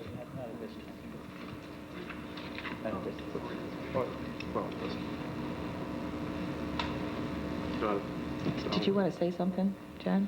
Yeah, I'm gonna have a letter read by the city clerk. I'm gonna introduce into the minutes of the meeting. Okay. Fine. Somebody want to move that? I'd like to have some discussion on this. You have to put it on the table first. I'll move it. Needs a second? Second. Thank you. Bob, do you want to discuss, or can I discuss? Sure. Okay, I don't particularly want to spend a penny on outside counsel, and I would ask that Alderman Lincoln and Termigi think very seriously about this matter. I understand the conflict of interest, and yet I understand I do not want to use taxpayers' money to pay for outside counsel to fight this when the state and federal government can come down with its findings without any cost to the city. They will be. So I want to table this and for some discussion with Alderman Termigi and Lincoln at a future date. Kathy, did you move the table? Joe didn't hear you. No, I moved it. I moved the minutes, but I didn't move to table. I can move to table. I mean, but I want further discussion with Alderman Termigi and Lincoln. Sure, I have some comments. Okay, but for clarification, your motion was... Well, I moved it. Okay. Sorry. You got that? Yeah. You move the resolution? Yes. Oh, You moved the table. No, I moved the resolution. She moved the resolution, she didn't move the... Just Second for is by discussion. Mr. Weston. Right. I have, But I may have to move it to another meeting, so, just so... No, Joe didn't understand your... Okay. I just have I have some comments I would like to offer. And I'd like to refer to the city attorney's memo of January 24, 2 weeks ago. It has not been, where you said it's not been determined if you should continue to represent the city in these matters. I've got 2 questions about that, and then I'd like to come back for some additional comments. Like I said, there's been 2 weeks to consider the question of conflict. Has the conclusion now been reached that you have a conflict of interest? Or is this resolution designed to ask the council that they make that determination? Well, first of all, I am, by charter, the sole legal advisor to the city, unless there's a council resolution designating someone else in a particular case, which we've done on other occasions, okay? So the Common Council consists of 7 people. Okay, now 2 members of the Common Council have chosen to sue the other 5. That obviously creates a problem for me. Okay, but my question is, have you made the determination that it is a conflict of interest? No. But, Okay. but there's another case involved too, and there may be other cases down the road. Okay. As you know, a lot of these legal proceedings need some quick action. And we don't have a council meeting every day. If you're finished, then I would just like to add some comments. And I want to attempt to clear up this matter of conflict of interest, and maybe help the city save $50,000. 3 weeks ago, members of this council and the public were misled with some harsh and some unfounded public statements that were made to the press. And the mayor presented the notion that because Alderman Lincoln and I filed our petition, we did something illegal. The mayor told the Valley News this is a very serious act that they have committed. They had no authorization to do that. And he told the Palladium Times that they are acting so far out of their authority, the taxpayer is going to get crucified. Just to bring some clarity to our legal standing, Section 11.4 of the city charter authorizes any alderman to file a lawsuit. It reads, and I'll just condense it because it's somewhat large. Nothing herein shall be deemed to bar or prevent the timely filing by a municipal officer of any claim, account, demand, or suit against the city of Fulton on behalf of himself or for any lawful benefit authorized or permitted by law. So our suit is asking for the court to review what took place in November and merely render a decision as to whether or not all procedures were adhered to. Can it be unlawful to ask that this city abide by its own laws and the laws of the state, period? With respect to the issue of conflict of interest raised by the city attorney, Section 221 of the city charter, entitled Powers and Duties of the City Attorney, paragraph A, states, he shall, when directed by the Common Council, prosecute and defend all actions and proceedings by and against the city. And paragraph B further says, he shall appear for and protect the rights and interests of the city in all actions, suits, and proceedings brought by or against any city officer. And such officer shall not employ other counsel. It would appear to me that the charter clearly excuses the city attorney from any conflict of interest, and it further directs that this council shall not employ outside counsel. The claim against the city by Lincoln and I was referred to the city attorney for his action just minutes ago by this council resolution. The city attorney, I believe, is now duty-bound to represent the city in this action. In reality, the issue of conflict of interest should only be raised by the city attorney if he feels it would genuinely affect the way he has to represent the city. And the court can take exception to this conflict if it is demonstrated it wouldn't be harmful to the city's position. So conflict of interest is really not an automatic here, and I believe that it is reflected in the city attorney's memo when he states the question of conflict of interest has not been determined yet. I would submit at this time for filing and certification with the city clerk the following letter, which I will ask the city clerk to read. And when he's done reading, I have one final comment. Well, go ahead. Dated February 7th to Mayor Bullard, members of the Common Council, City Attorney Jerome Marbito, City Clerk, read declination of conflict of interest. Sirs, on January 12, 1995, Alderman John Lincoln and James Termigi filed an Article 78 proceedings in State Supreme Court against the City of Fulton. Since filing of that petition, City Attorney Jerome Marbito has raised the concern he may be in conflict of interest as a direct result of the stated litigation. He questions his position with conflicts of interest in several pending legal proceedings. Please allow this to serve notice that the undersigned, as litigants in said action, do not know or will not in the future, do not now or will not in the future hold the City Attorney or the City of Fulton in conflict of interest, either in said case or any former or future cases rising out of this action. It is not our intent to cause undue financial hardship upon the City of Fulton by alleging conflict of interest. Therefore, we release the City Attorney of this conflict and ask him to perform his duties as outlined in Section 221 of the City Charter, to wit, that he shall, when directed by the Common Council, prosecute and defend all actions and proceedings by and against the city, and to wit, he shall appear for and protect the rights and interests of the city in all actions, suits, and proceedings brought by or against any city officer. Signed, James Termigi and John R. Lincoln, Jr. And I just have some closing comments on that.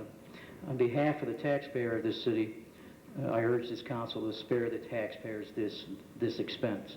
I think the city attorney would agree that since the return date of our action is only a month away, and since no case before the court is scheduled to be heard during that time, the issue of conflict can be resolved with the court in sufficient time.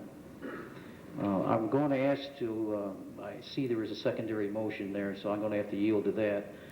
And I had some rebuttal here, and I think I'm going to put it forth now because I just feel that I need to do this right now. I want to offer a couple of options here. And I'm going to have to edit real quick because of what occurred earlier this evening. There are about 11 months remaining in this administration, and probably other legal battles will have to be fought and addressed. The term of the present city attorney, along with the respected elected terms of Alderman Lincoln and myself, may continue for more years. I want to know just how long can the city attorney not represent the city due to this alleged conflict. And the taxpayer has to pay, in reality here, for 2 city attorneys. In effect, that's what we're now doing. Now, that's what we're asking to do, appropriate money because of conflict of interest. So we are going to have 2 city attorneys for years, perhaps. I believe the city attorney needs to resolve this conflict of interest right now, before this council gets into a wrongful pattern of paying for 2 city attorneys. And here's the options I would like to propose. The issue of conflict of interest, this is one, can be simply overcome by the city conceding its case before going to court. If we have no case in court, there is no conflict. The city attorney need not pursue the issue, this is 2, of conflict of interest, based on the letter that Alderman Lincoln and I presented, unless the court determines otherwise. And I have talked to several attorneys, municipal law attorneys, and they feel that put before the court, there may not be conflict. If the question of conflict is to be pursued, then in the interest of sparing the taxpayer this unnecessary expense of $50,000 and what may lie ahead in the years to come, months and years to come, I would ask that the mayor ask his appointee to step down. I respect Mr. Maravito's legal opinions over this issue and other issues, but the interest of the taxpayer is the top priority in this city. The taxpayer should not have to pay for 2 city attorneys, especially when we have one who was very well capable. In all due respect, I say this, Mr. Maravito. So those are the 3 options I would put forth now. Can I speak?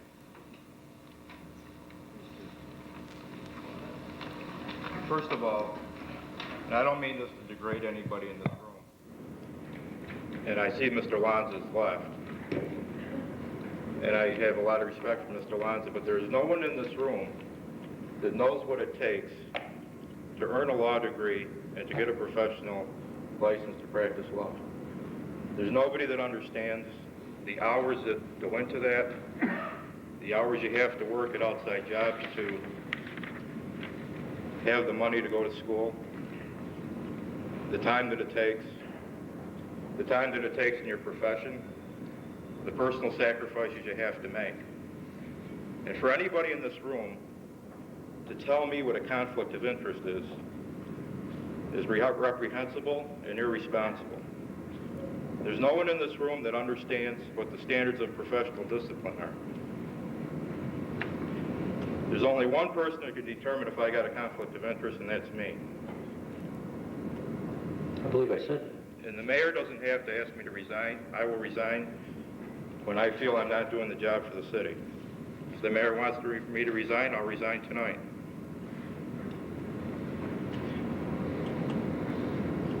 And I don't need this job. And I don't mean to say that as a braggart or anything else. I took this job because the mayor asked me to. I thought he was making a commitment to the city of Fulton. I thought all the aldermen were at the time of the inauguration. I've been city attorney off and on for 8 years. I've never had an alderman even threaten to sue the city. I think it's totally reprehensible for an alderman to sue the city. That's their decision. You can make that decision.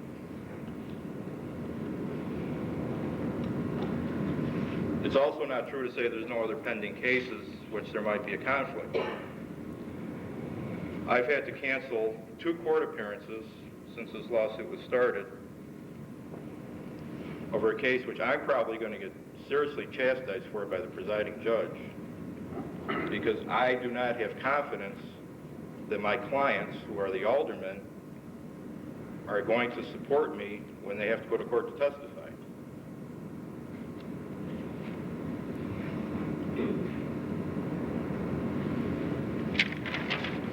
What case would that be? Excuse me? It's the other case that I mentioned in the letter, Coyne versus Bullard.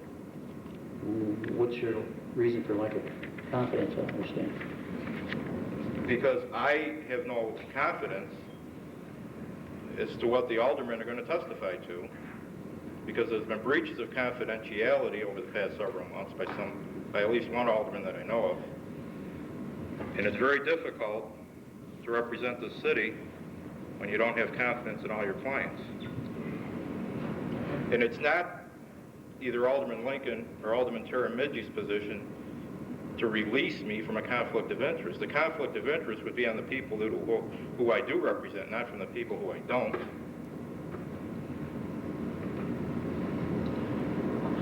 Well, the point was, Mr. Maravito, that you ultimately make that decision. That's correct. I don't believe there's anybody who's going to approach the court that you are in conflict if you carried forward. That's not the issue. Well, And I don't know what's going to happen 6 months from now when the case is over, or not over. And you asked how long will the lawsuit go on? Because as long as you people want it to go on.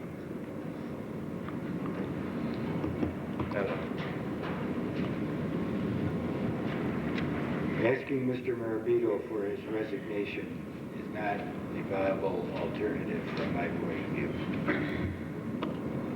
And I concur. He's done a wonderful job. it was not I concur also. The man has done a wonderful job and always has and will continue to do so. I merely point that out as an option to release the taxpayer of $50,000.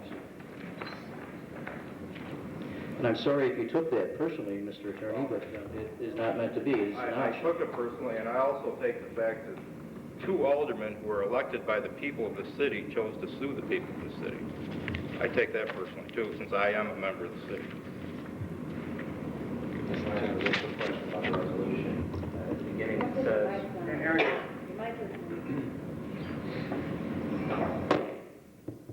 Just want to ask a quick question about the resolution. In the beginning it says, as a direct result of this Article 78 proceeding, and then at the end of the resolution, it says directly or indirectly.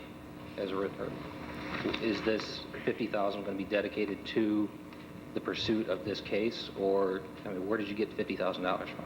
Is there a ballpark estimate or allocation for each case that is pending? No, because first of all, we don't know what cases. We don't know what cases are coming down the pike. My point is that, as was demonstrated roughly 2 or 3 weeks ago, when you get sued, sometimes you have to act quickly. I understand. And sometimes when you get sued on a Tuesday before the meeting, you have to be in court on Thursday. Okay? And you don't have time to go hire a lawyer. Okay? And I don't know what's going to come up. And do you have just a ballpark guess how much it would cost you to employ outside counsel to defend the city in those two versus the city? I view that as a budget figure, isn't it? That's in the budget.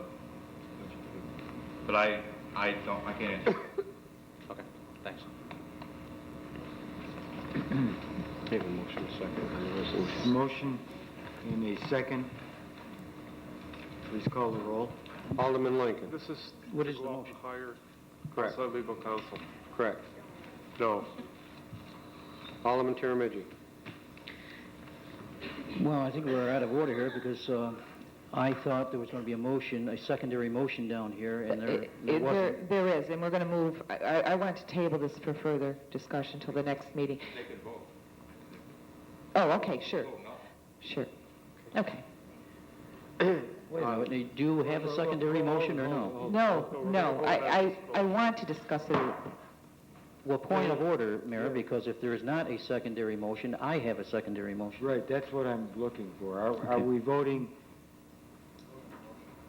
There's a motion and a second on this resolution. Right. And we started to call the roll. Is there a secondary motion to this motion, is the question I'm asking. Did you move? Yes, I moved it to vote on this. What I meant to do is to table it for a further meeting. You meant to move to table. I meant to move to table because I wanted to discuss it with Mr. Tiramidji and Mr. Lincoln. Well, So motion should be to move to table. Yeah. There was a motion and a second on this resolution, so I would think, Jerry, It would be have to vote a on secondary resolution to table. Right. So would we have to vote on this first? So you move?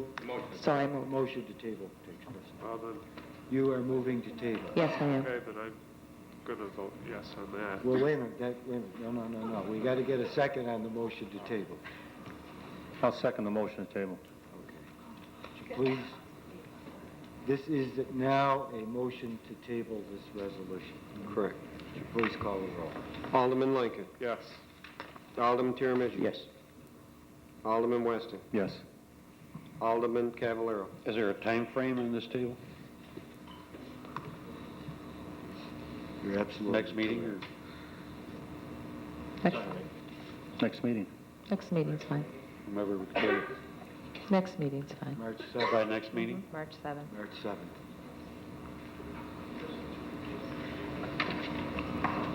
Alderman Cavallaro. Thank you. You're welcome. Based on the fact that it'll be at the next meeting, yes. Alderman Trowbridge. Yes.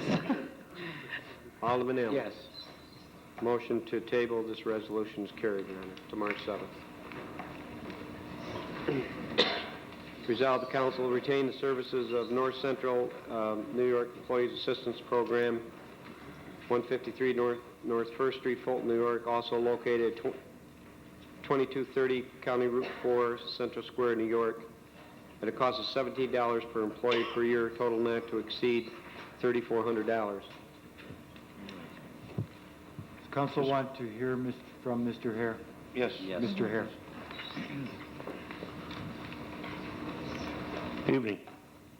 My name is Richard Hare, and I'm the co-owner of Alcoholism Services in Oswego County Incorporated, and the North Central New York Employee Assistance Program is a subdivision of that agency.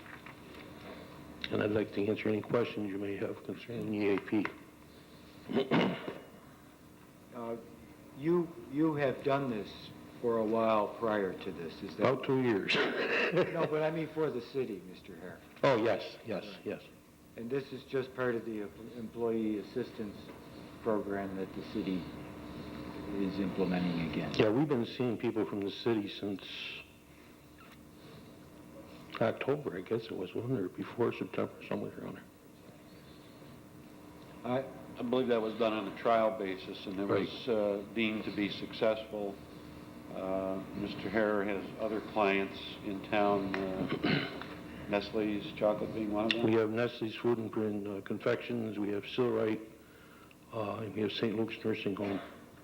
What, in your opinion, dealing with these companies, what do you find to be the major advantage of your program in helping? Well, the major advantage is we can stop a problem before it gets too heavy.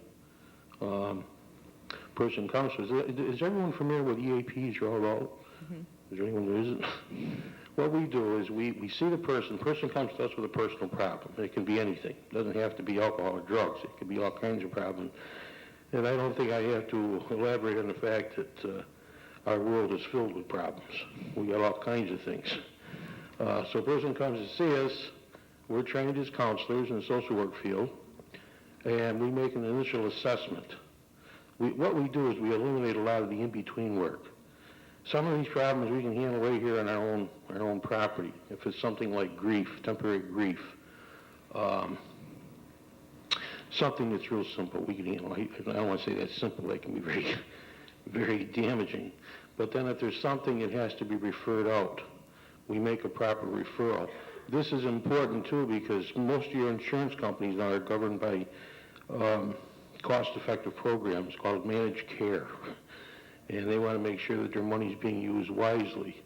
So if we make an initial assessment, we can make a referral to a human service agency that's going to address that specific problem. A lot of these people don't know where to go to get help. They're out there wandering around, they go to this one, and they go to the next one, and they go to the next one, and we want to eliminate that sort of thing. We've been very effective at Nestle's. We've been at Nestle's for approximately 9 years. And it's been extremely successful there. We've been in Silrite about 9 years. And it's been very successful. Mr. Mayor, Mr. Hugh McKenzie is here tonight, Labor Relations Manager at Nestle's. Is it all right if we just hear from him as to the results of this program at Nestle's? I didn't plan this. He really didn't. Hugh McKenzie, 67 Patrick Circle. I'm proud to say that at Nestle, we've had the EAP program through Dick Hare going back about 9 to 10 years. And the value of it is absolutely incredible. We pay, I believe, like $21 per employee per year. And when you save one employee, if you train, let's just say a mechanic, it takes 4 years for an apprenticeship, maybe 8 years to be very proficient in the job. And the problem is that people have a problem. They take EAP and they think it's alcoholism and drugs. A lot of times it isn't. It could be a death in the family. It could be financial difficulty. A very myriad of problems. But if you don't do something to address that problem, you lose that employee and you lose that training. And then you have to replace that employee and replace that training. And the costs are very, very high. And probably the one thing I could say on Dick Hare's program, in terms of management, we know if an employee's been referred to the EAP, if we make the referral as part of discipline. And we never refer for any type of an abuse.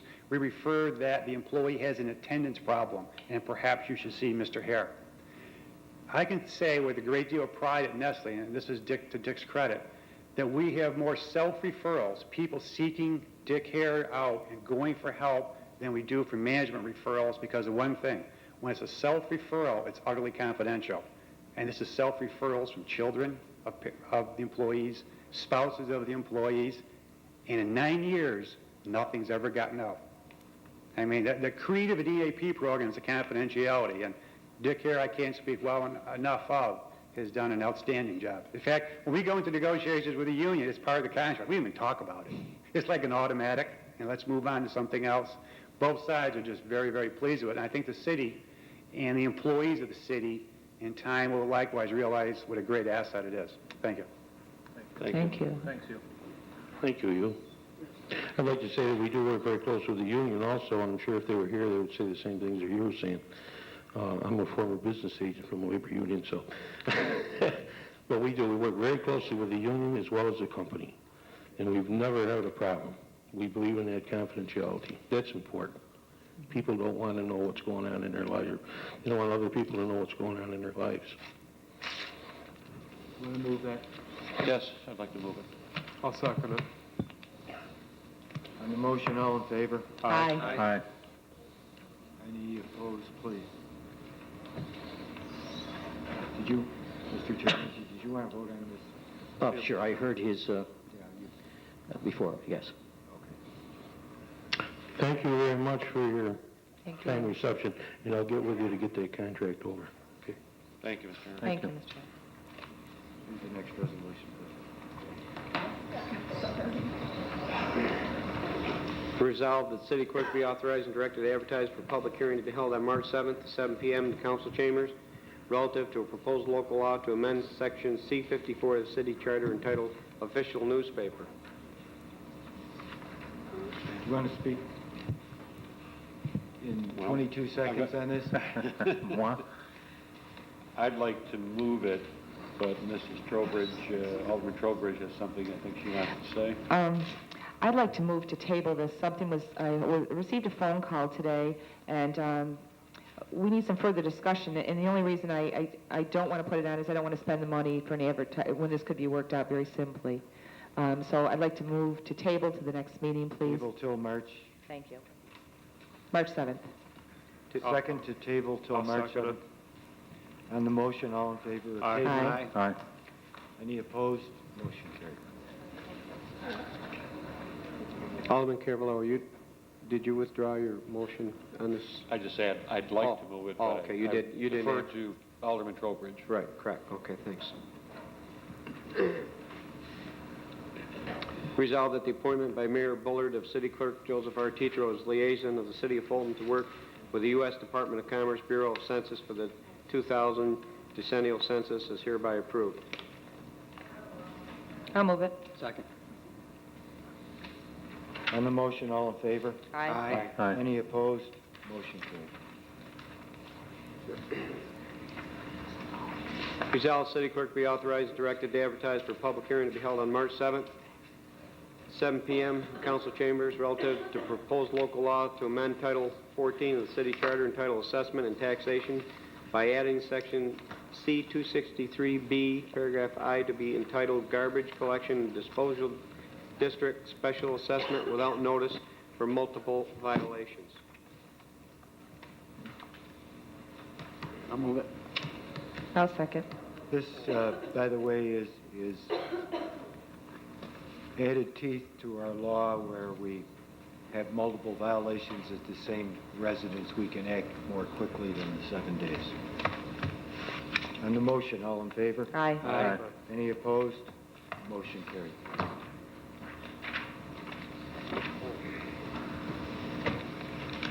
Whereas a special meeting of the Fire and Police Commission on February 1, 1995, the following resolution was adopted.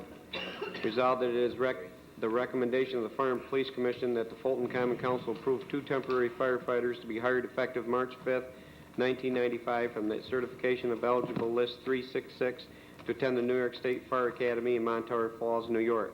Said temporary firefighters to replace 2 members of the fire department, Philip LaBarge and Clyde Keck, who will be returned in April and July of 1995, respectively. The purpose of said temporary appointments is to save in overtime costs and to conform to OSHA regulations. Whereas the council agrees with the recommendation made by the Fire and Police Commission, be it resolved the Common Council hereby approves the hiring of 2 temporary firefighters effective March 5th, 1995 for the certification of eligible list 366 to attend the New York State Fire Academy in Monterey Falls, New York. Said temporary firefighters to replace 2 members of the fire department, Philip LaBarge and Clyde Keck, who will be returned in April and July of 95, respectively. The purpose of said temporary appointments is to save in overtime costs and to conform with OSHA regulations. Obviously, the reason we're doing this is so we don't get ourselves in the same situation that we have been in past years where we were short in departments and had to fill those spots with overtime. These people will be trained. The training is only available at certain times of the year. I'll get to you in a minute. The training is only available at certain times of the year, and in this case in March. And when they finish school, they will sustain a layoff until those posts open up. After they get their training, they still need some additional job training, so why not just hire them, knowing that the other people are going to be retiring in 2 months anyways? That way, you're not left with 2 new firefighters with minimal amounts of training as opposed to giving them that extra couple months. I don't know what that would cost the city, but you're talking 2 or 4 months, I believe. Yeah, It just seems to make more sense to do it like that. I can't tell you off the top of my head, but it seems to me that this training school is it 20 weeks? I'm not I'm sure. not actually sure. Or is that police? I think police think that was is longer. police was That's 20, police. but I'm not Well, sure. I'm not sure of firefighters. I don't know. what If you- So if it's 16 weeks, you're only talking a couple months. I just don't understand why you would do it that way. Why lay them off and then, when they need some additional training at If the they job need site additional anyways? training, they will get it. I think, It's Joe, just a comment. Joe, I think you would be asking the council to increase the complement of men on that department. Right, but they're going to need to get some additional training at some point on the job training. Good point, Ken. Just to answer that, they still are not obligated to retire at that date. Oh, okay. Thank you.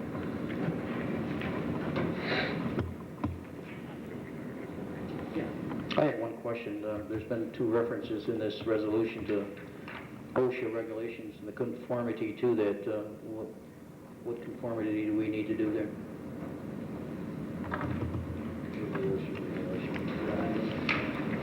It has to do with OSHA training. Responder requirements training. What is that? I couldn't hear. We call it first responders. We have to be, the layman's definition of first responder, okay, you're the first one on the scene in a house fire, you have to go in and go into a smoky kitchen to rescue a young child that's down, you're the first responder. OSHA has certain training requirements that you have to be certified to be the first responder on the scene, as opposed to a untrained or inexperienced individual. I think he means that by the OSHA regulation, he says in his memo, OSHA law states that a new firefighter cannot start on the job until being trained for the job. I think that's what he's reflecting. Okay, we're speaking to training person. Somebody move it. I'll second it. Trowbridge, on the motion, all in favor? Aye. Aye. Any opposed? Motion carried. Resolved, the city chairman transfers $786 from the A3120.20 police account to the A1620.20 building account to cover the cost of copy release purchase for the copy machine located in the clerk's office. I'll move it. Someone want a second? Second. On the motion, all in favor? Aye. Aye. Any opposed? Motion carried. Can I say something about this? Because I think it's very important. During budget times, we had some debates to get a new copy machine, and this is a considerable savings to the city right here. I don't know if anyone knows. The mayor was able to find a copy machine, which the lease agreement would have been a payment of $2,900 over a 5-year period, and he was able to find a wonderful copy machine that met the needs at a very $1,500. So that's almost $8,500 savings, and I just wanted to point that out. Thank you. Next resolution. Thank you. Resolved, the city clerk be authorized and directed to advertise for public hearing to be held on March 7th, 7 p.m. in council chambers relative to a proposed local law to adopt the property conservation code, which would replace the existing state housing code. I'll move it. I'll second it. On the motion, all in favor? Aye. Aye. Any opposed? I am opposed. I've reviewed parts of this, and I'm not inclined to agree with much of it. Mr. Chairman, motion carried.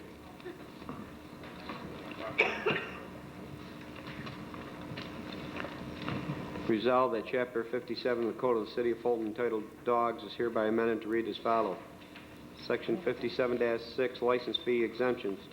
A, the annual fee for each dog license issued shall be set forth in the provisions of Section 110 of Article 7 of the Agricultural Markets Law.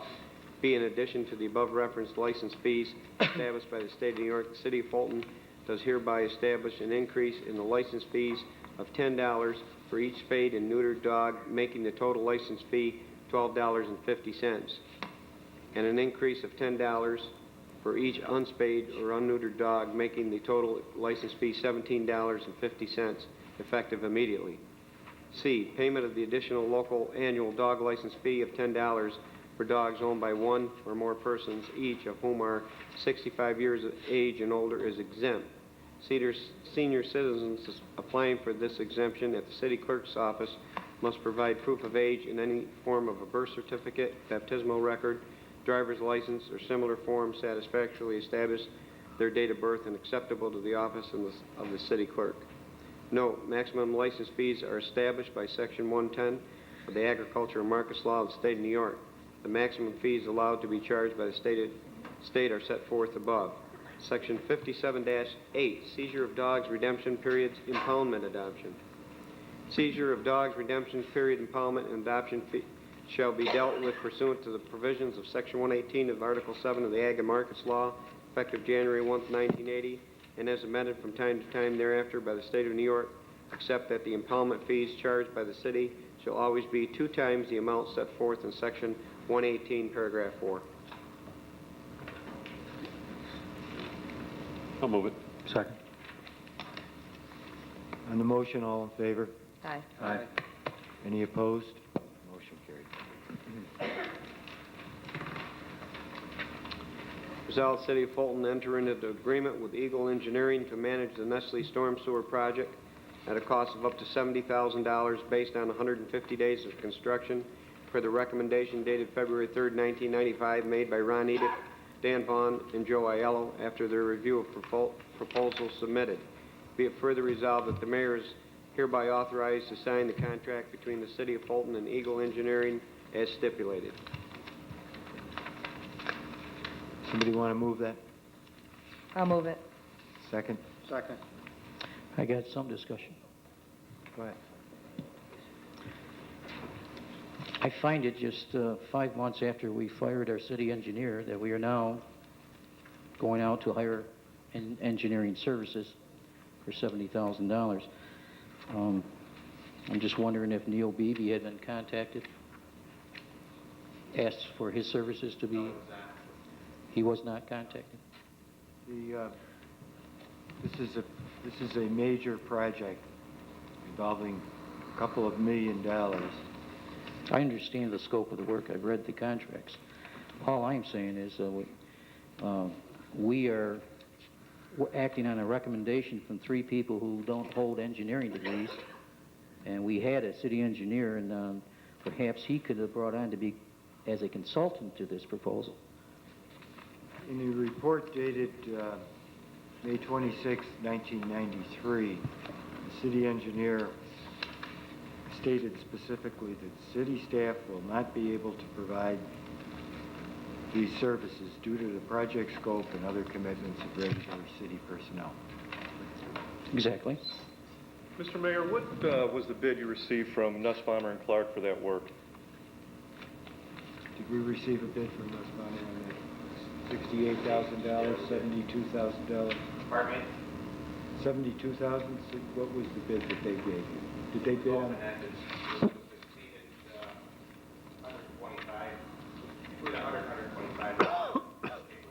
Is that based on the 150-day construction would have been over 125? Yes. What if this construction goes over 150? Is it going to be additional above 70? No, the 70 is the maximum outside. It'd be around 50 that they give you. And we get credit the way we write the contract. So regardless of how much time, because of construction delays, the maximum the city will be incurring is $70,000. Correct. Thank you. Just one other comment. I just noticed in Carol Rutledge's report that she felt that Neil could oversee the project. What's that report dated? The original date. It's not dated. I would point out that she's not an engineer either. This project, Okay. this project was originally scheduled to cost somewhere around $1.1 million. Therefore, we have nobody with an engineering degree making recommendations. That's my point.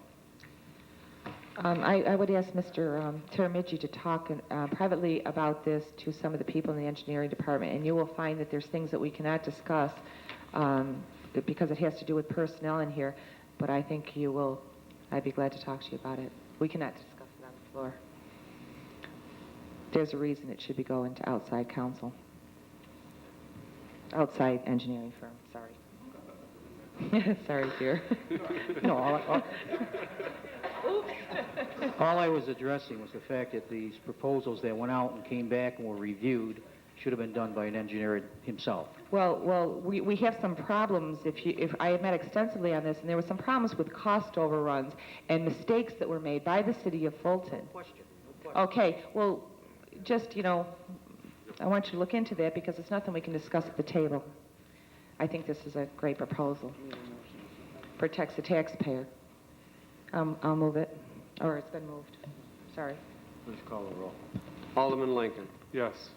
Alderman Tiramidji. No. Alderman Weston. Yes. Alderman Cavallaro. I'd like to thank those involved to have done the amount of research that went into this and to pull this all together to get us out of this mess. So I vote yes. Alderman Trowbridge. Yes. Alderman Allen. Yes. Motion's carried, Your Honor. Resolved that the agreement from Siachi, Dietrichson, Little, and Mickelson to perform single audits for the city of Fulton for the years 1994, 95, and 96 is hereby approved as follows. The cost is to be a direct charge to the city chamberlain's budget. December of 1994, $12,000. December of 95, $12,400. December of 96, $12,900.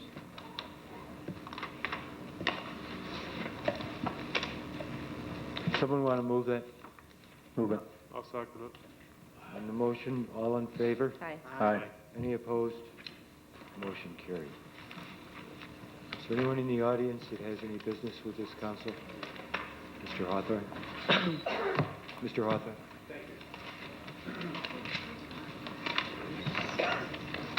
Your Honor, Counsel, I'm David Hawthorne. I'm a resident of the 5th Ward, but I'm here tonight as attorney for the Fulton Housing Authority.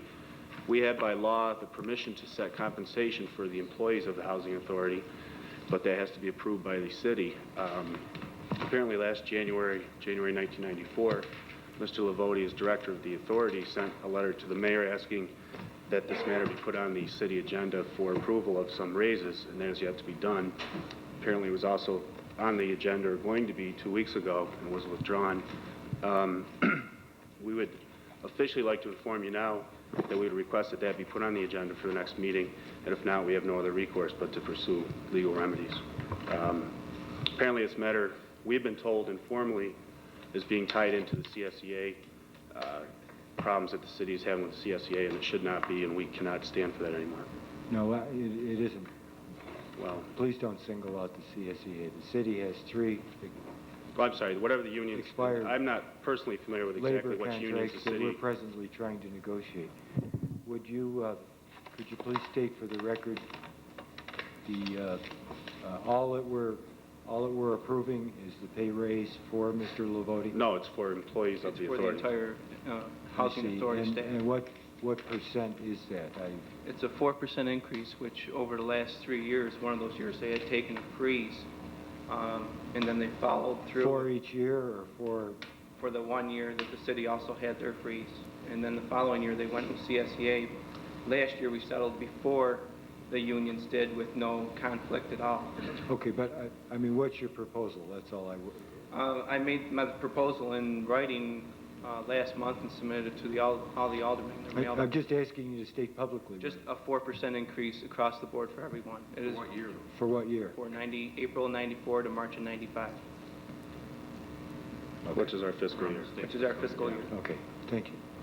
Okay, so that will be on the next agenda? Well, I would move that motion at this time. I've discussed it with Mr. Lavoti, and I don't want to poison your position here, but I have not a problem with that. I think it's about time we start settling some contracts, and I understand this is not a contract we have to settle. It's a mere formality. So I would move that motion that we would approve that contract. I'll second it.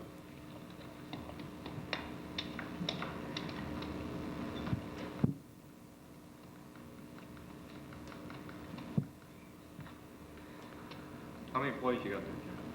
I have 7 employees and 1 part-time employee. The part-time employee is not entitled to this 4% under this contract.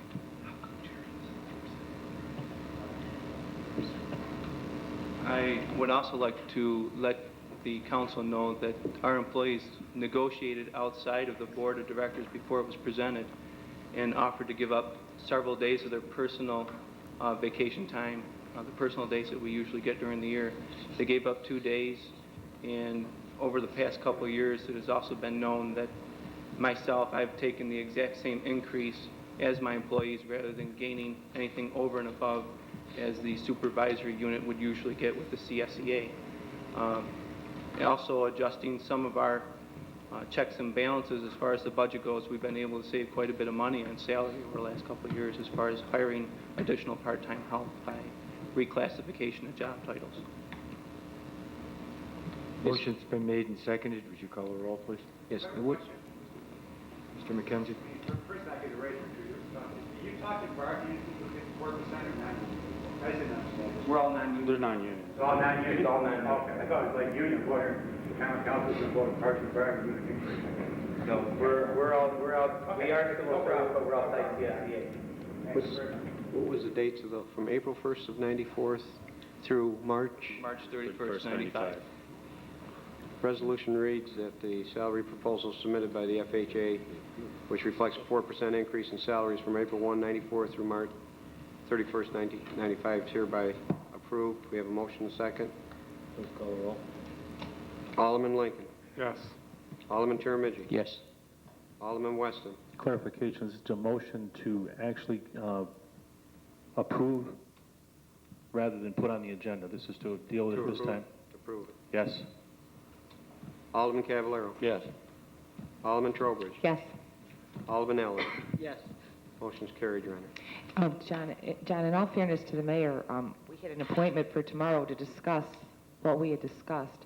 So I don't want the mayor to be caught off guard by that. You had given me tons of things to bring to him, and I just saw him today because I had been busy for the last 2 days, and we had an appointment set out for tomorrow, so. That's okay. I just want to thank the mayor and the common council. Thank you very much. My employees appreciate it, too. If you hadn't brought your attorney here, it wouldn't have got acted on tonight. So thank you, attorney. That's probably very true. Thank you, Dave. Anyone else have any business with this council?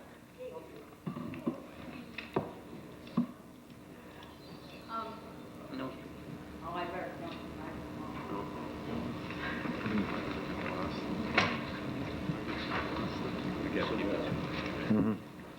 I'm Colleen Scott. I live in the town of Olney. The biggest reason why I came to your common council meeting tonight, you didn't address. So I thought I'd come up and just ask you why.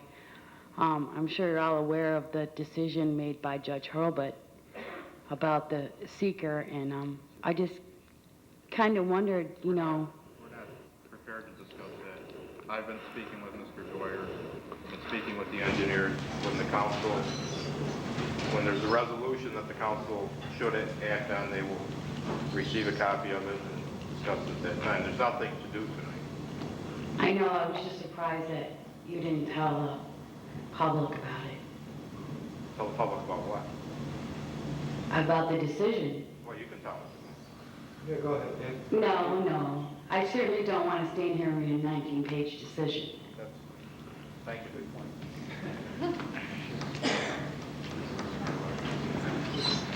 Since somebody else brought it up, I'll just question, how much is this going to cost us? The annexation? Yeah, roughly. In legal fees? Yeah. Well, I believe, it started at 93. I would think so far we've spent somewhere around $80,000. We've also had an engineer, Barton LaJudas. I think we spent 7 to 10 on that. We could spend, obviously, considerably more. We could spend double that amount. So we could be into this for maybe $200,000? Maybe we ought to take a look at what we're trying to do over there. I think we're doing a very good job. I'm not questioning the amount. I mean, I'm sure there's a lot of time involved in it. What I'm saying is maybe we ought to look at renegotiating or something. I mean, these legal fees, you're talking $200,000 with no upper end limit. To retain what? What do we get out of that? We're getting legal services. Well, I know that, but what I'm saying is, let's say the whole thing goes our way. Yeah. I mean, that's just, you're rolling the dice here for $200,000 is what it boils down to. You have a potential of about $500,000 a year. And we have a potential of losing over $200,000 as well. What do you think we should do, Joe? Not drop the case? No, I'm just saying maybe we ought to take another look at negotiating with Volney in good faith. It's just a point here. Maybe you're beyond that point. We really have tried. I don't question that. I really don't. Thank you. Motion to adjourn? I'll move that. Second motion, all in favor? Aye. Any opposed? Meeting adjourned.